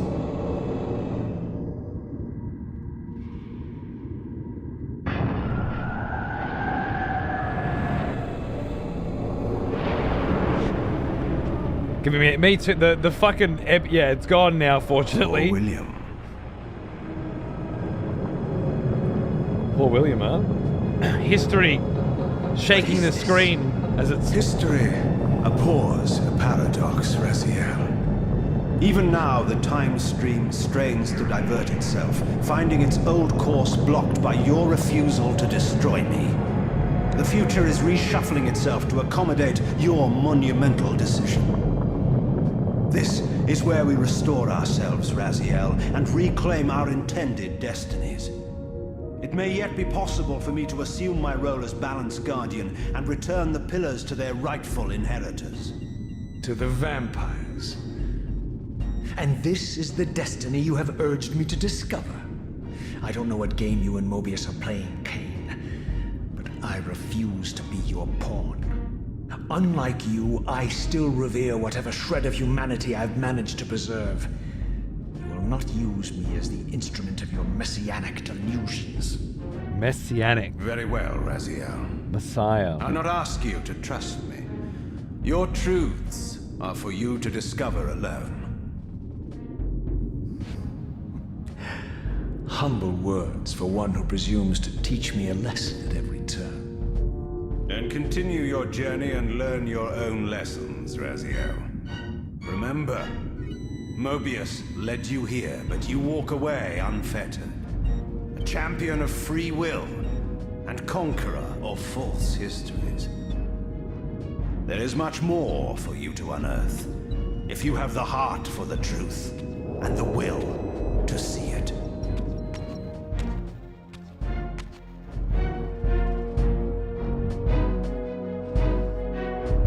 I think you can still watch it in the VODs, Death. Not for much longer. It'll be deleted by Twitch soon. I obviously have copies saved for posterity. And there are ways you can watch them, but yeah, you should still be able to watch them on Twitch for now, I think.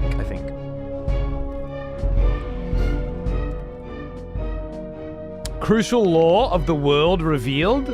Still many things left to ponder. Well, yeah. The big one now is what's changed in this timeline is you know, heading in a new direction now. Kain says that Mobius changed all these things, but clearly Mobius is working for an elder god that has been using Raziel as a tool this entire time as well. So if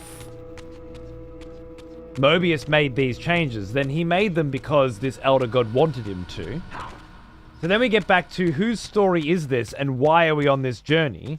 There's this demon Mortanius, who's actually a necromancer, who's actually the death killer. He's a huge part of why this story took place in the first place, because I thought he was controlling Mobius, but instead perhaps the elder god was controlling Mortanius all along. That fits in with what we've been talking about now. Oh, there's certainly with its slimy tendrils around the pillars, no less. Exactly.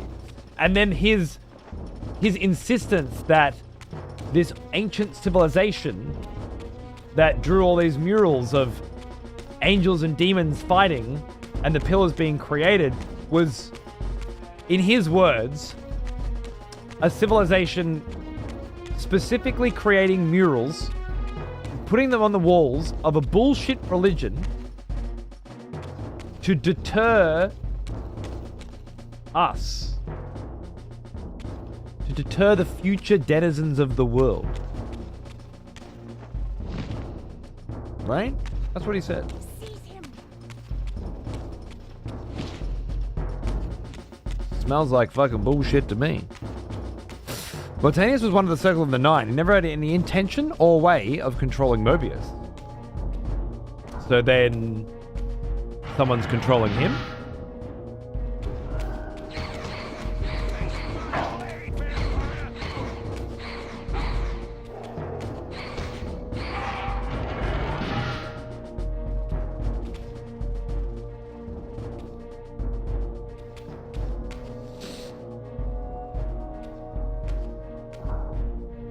A monologue about we cannot change the time stream goes straight into I time traveled and changed time completely and then change the future again.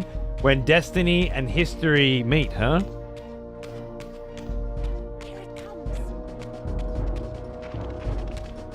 I'm running around now aimless. I have no fucking idea where I was supposed to be going. Or why. I'm supposed to be going on my own journey. That's the only information they gave me. Go about your own journey, Raziel. Oh, okay. Is my journey to aimlessly wander the halls of the Sarafan stronghold for eternity? Seize him. Because that's what it seems like.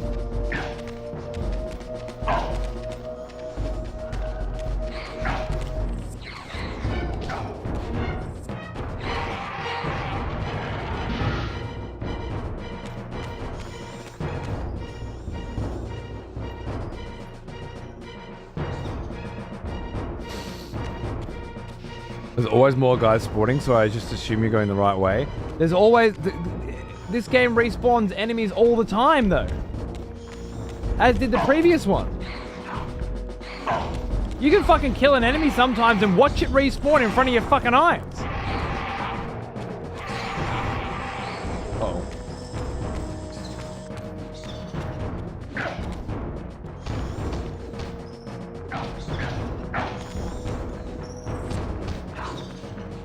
No, Mortanius was manipulated by another presence during Blood Omen 1, as we saw at the end, and that presence orchestrated the fate of the Circle of Ariel's murder as well. Are you talking about the demon?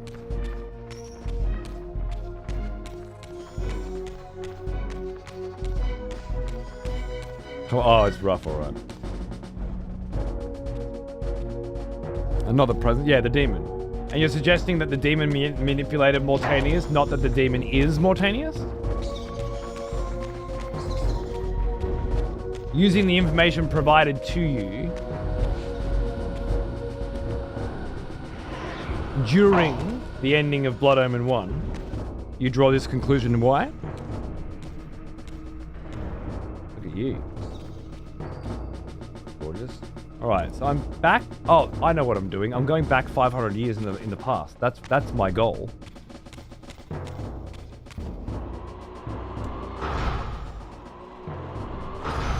Wasn't sure if that was still relevant given the circumstances. Oh. Ah, yes. I like that look on your face, Mobius. You really don't know what to do now, do you, old man? Here you are, caught without your damn staff. But I suspect things aren't progressing quite as you'd hoped. You're not used to the fly turning to confront you in your web, are you? Kain's devious influence has poisoned your mind, Raziel. Now you see betrayal everywhere, even in your closest allies. We were never allies, Mobius. Conspirators, perhaps. Briefly. Why did you not kill Kain when you had the chance? He was at your mercy. Precisely. I had a choice, and I chose mercy. And now I know your sordid little secret. The significance of that displacement I felt when the two Reavers came together. Strangely enough, I was enlightened by the devious Kain, not by you. In fact, I've learned much more than you counted on. I understand now how you've tried to manipulate all of history for your own personal gain. But now all your little schemes are whirling in ruin around you, aren't they?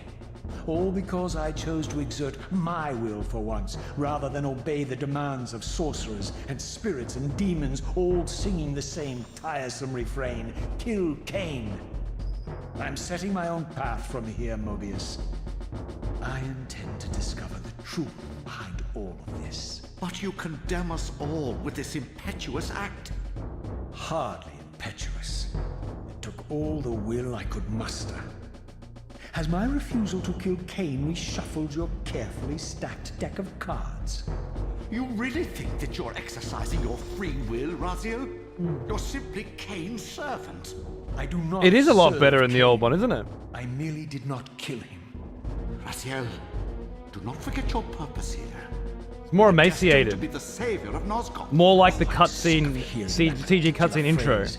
As for saving Nosgoth, so far I see precious little reason to bother. And I'll choose my own purpose from here on out, Time Streamer.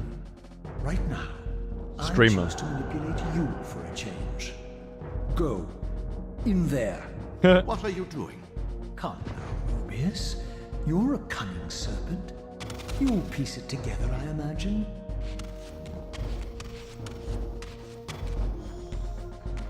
This error is of no further use to me.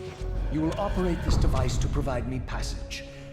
I want to see the world in a simpler time, before the Sarafan began their crusade. And what about Kain? You're leaving your core behind. You kill him if it's so damned important. You need only touch the two poles of the switch, and the device will transport you. But I urge you to reconsider. You've lost your powers of persuasion, old man. Rot here and forget me. Oh!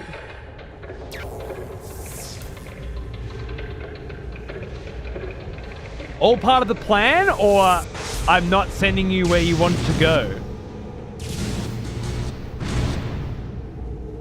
One of the two.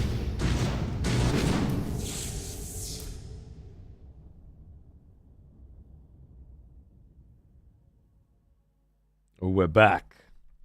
I'm supposed to end now. I got a Patreon stream that starts in 2 minutes, as scheduled. But, well, it's not a game where you can just save whenever you fucking want, is it? So, I gotta fucking keep going. Keep going, we shall. What are those things? He fucked over Raziel, clearly one of those two. He fucked Raziel over clearly one of those two. That sentence is painful for me. I suspected treachery.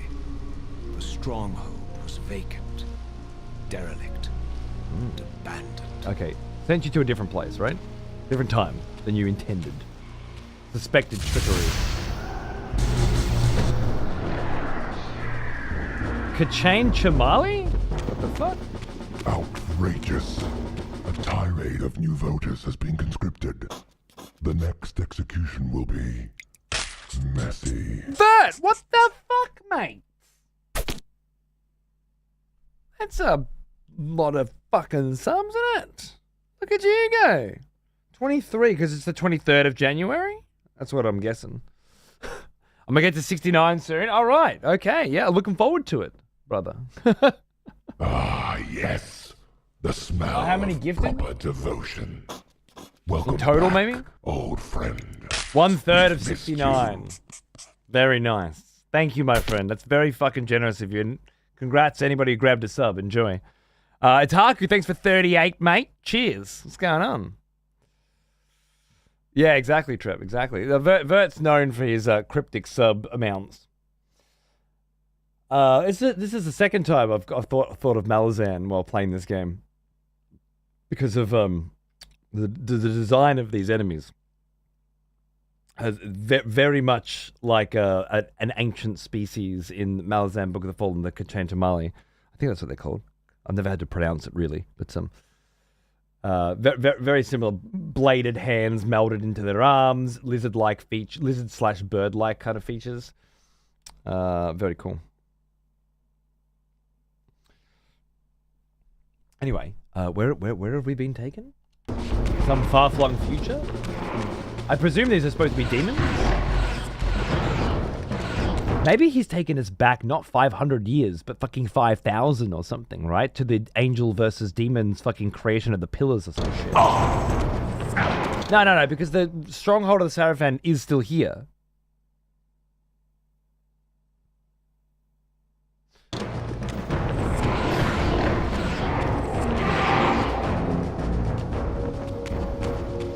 Soul Reaver eats the soul. I don't get the hell.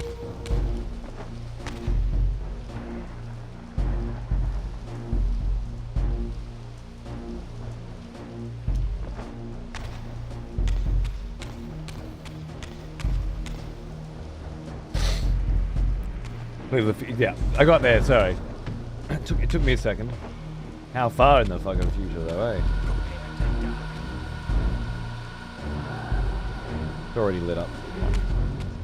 Oh wait, who's fighting over here? Whoa! Okay. What a dramatic shift for the game to take right now, after all that narrative brilliance too. Oh shit.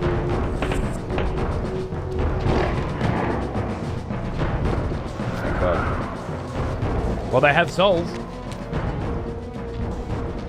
Fucking robots. Is this... Mobius has got some future with, you know, cyber... Because these tower always looked mechanical in nature. He's gone into the future somehow and brought back technology from the future. It's something we considered before.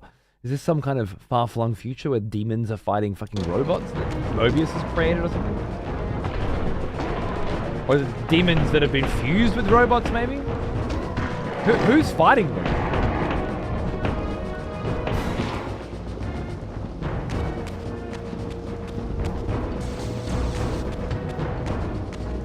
Mad up. It's futuristic versions of Mobius's fucking guard the fight.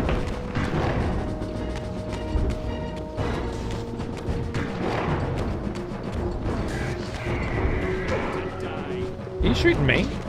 Probably are.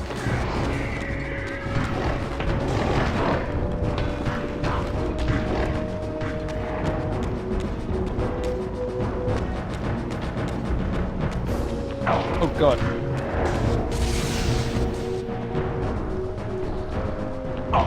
Give me the fucking health! Fucking these fucking orbs just flinging around, floating around, dancing around in their own fucking universe. Suck that cunt into me now, motherfucker! It's a matter of life or death. Alright, these guys can also travel in the spirit world. Ooh.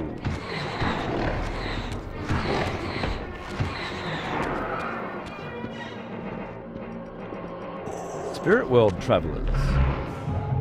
Just like other creatures of the Elder God, perhaps.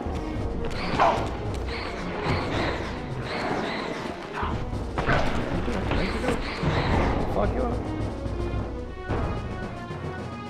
Curiouser and curiouser. Plans within plans.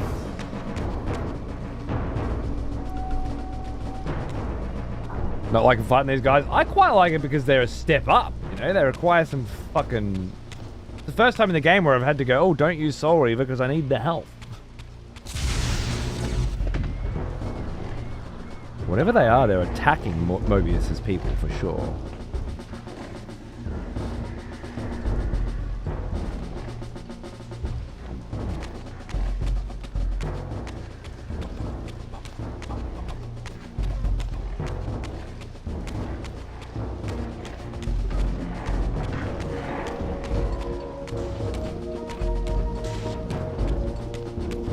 Do I have to fight him this time? I think that I might have to.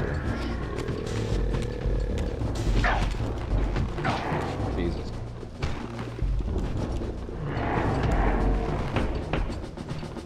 Oh god.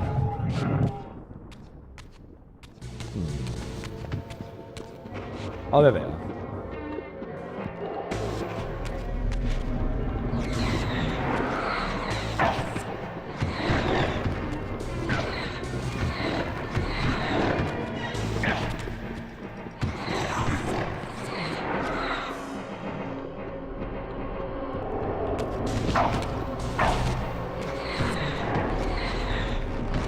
Spawn camping me.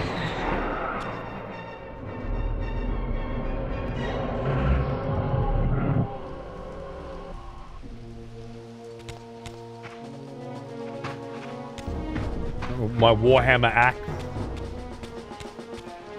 That's still blocked off? No.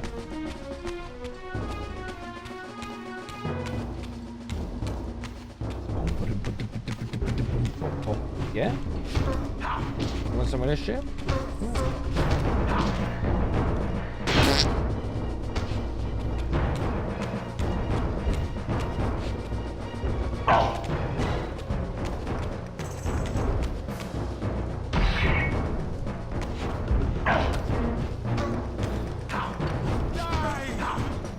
They evict this motherfucker. I'm on Kain's team now. I'm on Team Kain. He's the only one who's actually fucking helping me. Clearly they wanted me to hate Kain. They set us up. Could transport into a Terminator future? Yeah, man. How fucking cool. I did think my first thought was trusting Mobius to send me to exactly where I want to go it's a big ask. But I wasn't sure if the little smile was to say, hey, I'm actually going to send you somewhere else. I was lying, lol, you're an idiot. Or was it more of a, I wanted you going there anyway? Sort of thing. Oh, fuck it.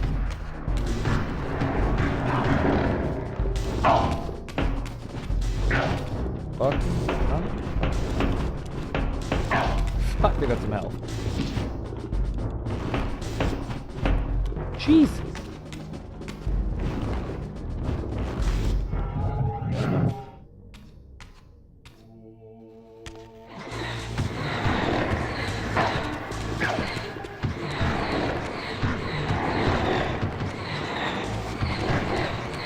Oh yeah.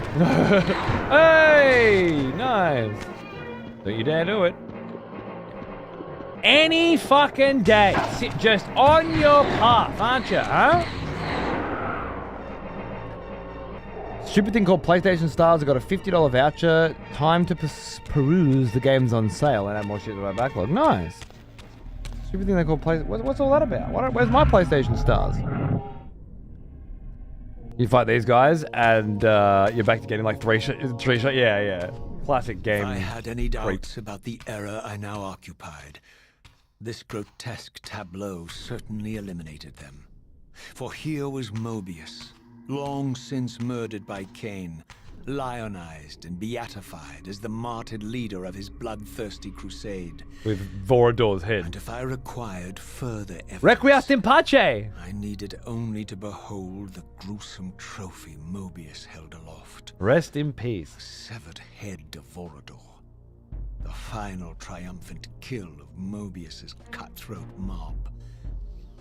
His execution marked the annihilation of the vampires. Amazing. Far from channeling me into Nosgoth's past, Mobius had propelled me over a century to its ghastly future. The intent behind this little detour was unmistakable. Having failed to make me his obedient assassin, Mobius intended to keep me ignorant of my true destiny, which clearly lay in Nosgoth's past. While his deception only reinforced my purpose, Mobius had effectively stranded me here. This left me no course but to explore the era I now occupied and see what changes the century had wrought following Kain's ill-fated decision. Perhaps time had cleared a path for me into the mountains, where I might unearth more clues behind the mystery of Janos Audron.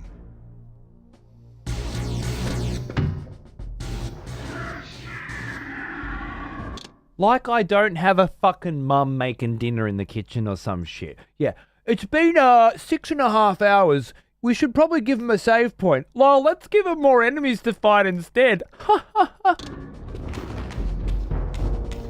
Jesus fucking hunting Christ. What the fuck kind of people made this shit?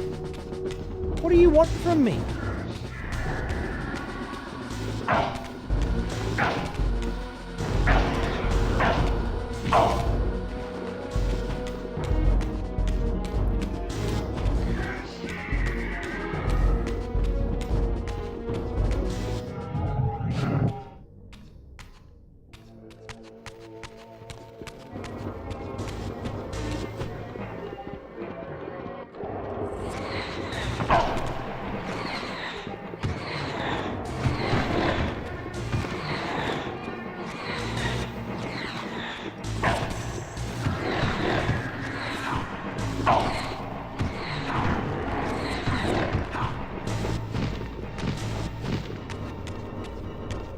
My whole health bar all drained because I couldn't interact with the fucking object.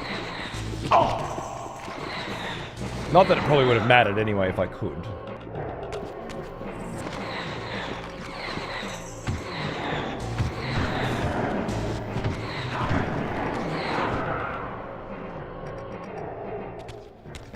But whatever.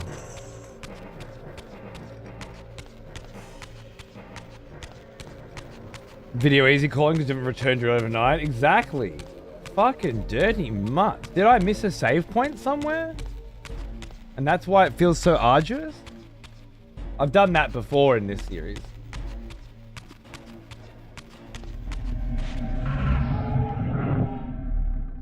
Because there's no map and everything's a fucking maze. So it's, you know, it's fairly easy to do.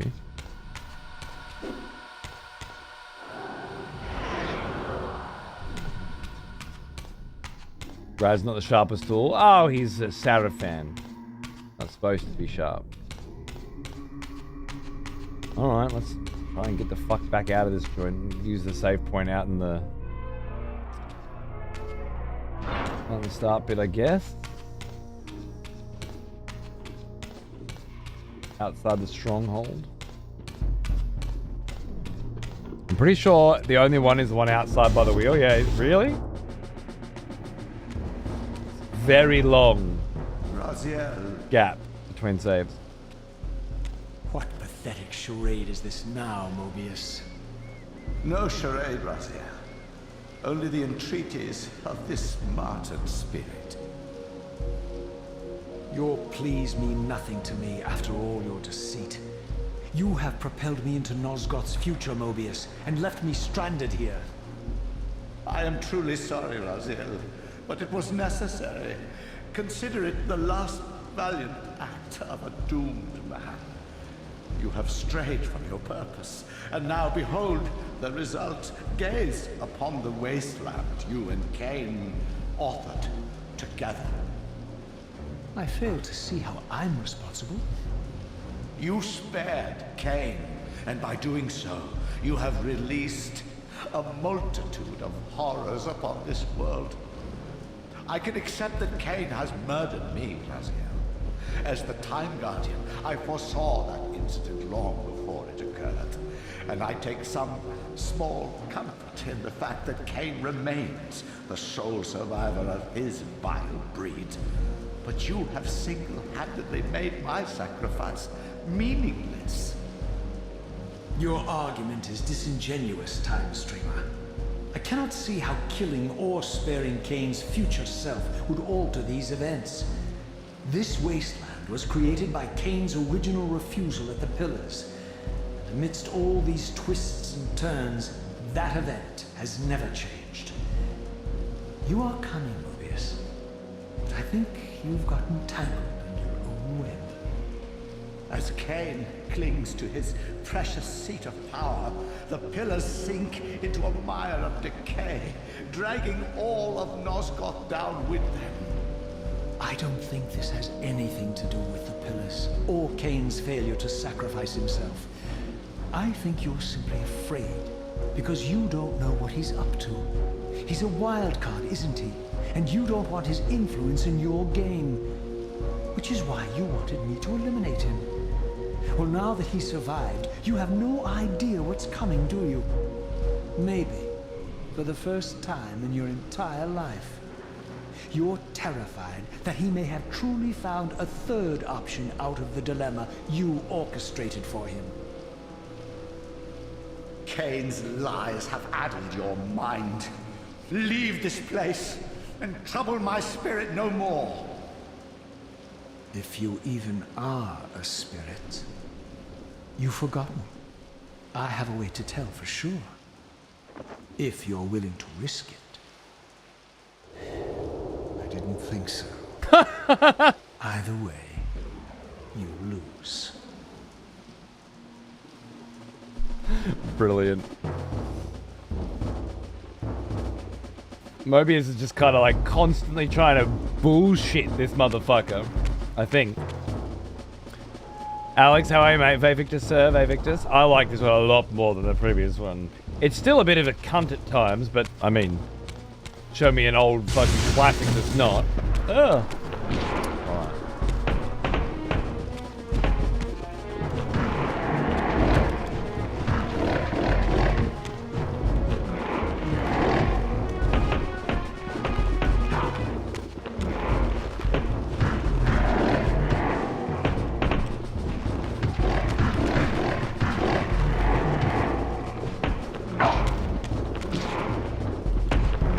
Fuck yeah.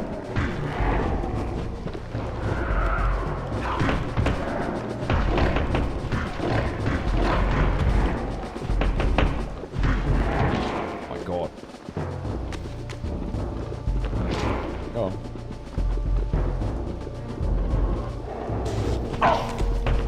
Straight away, just ganked it from me the second I fucking got it, didn't you, you cunt game?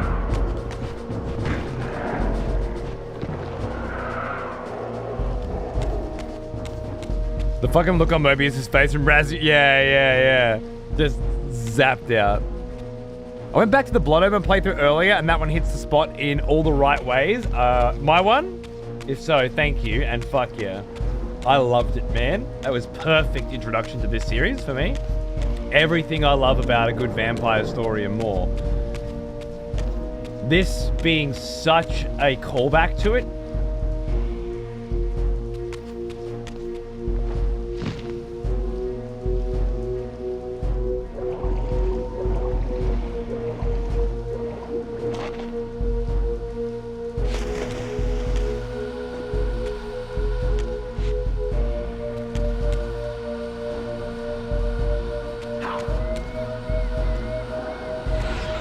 I'm already juiced up. Shit.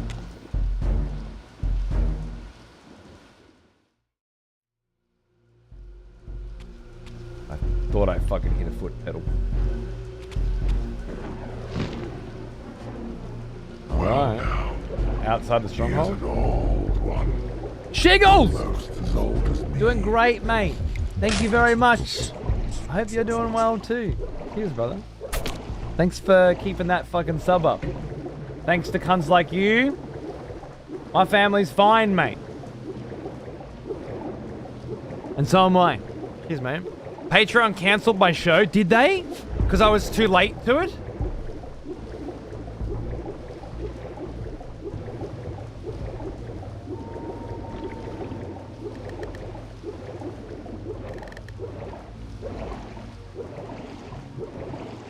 Because I didn't show up?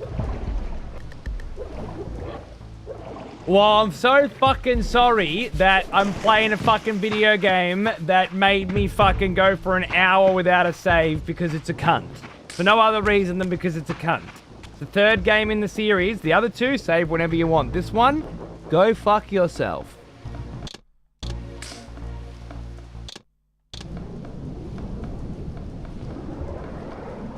Son of a bitch.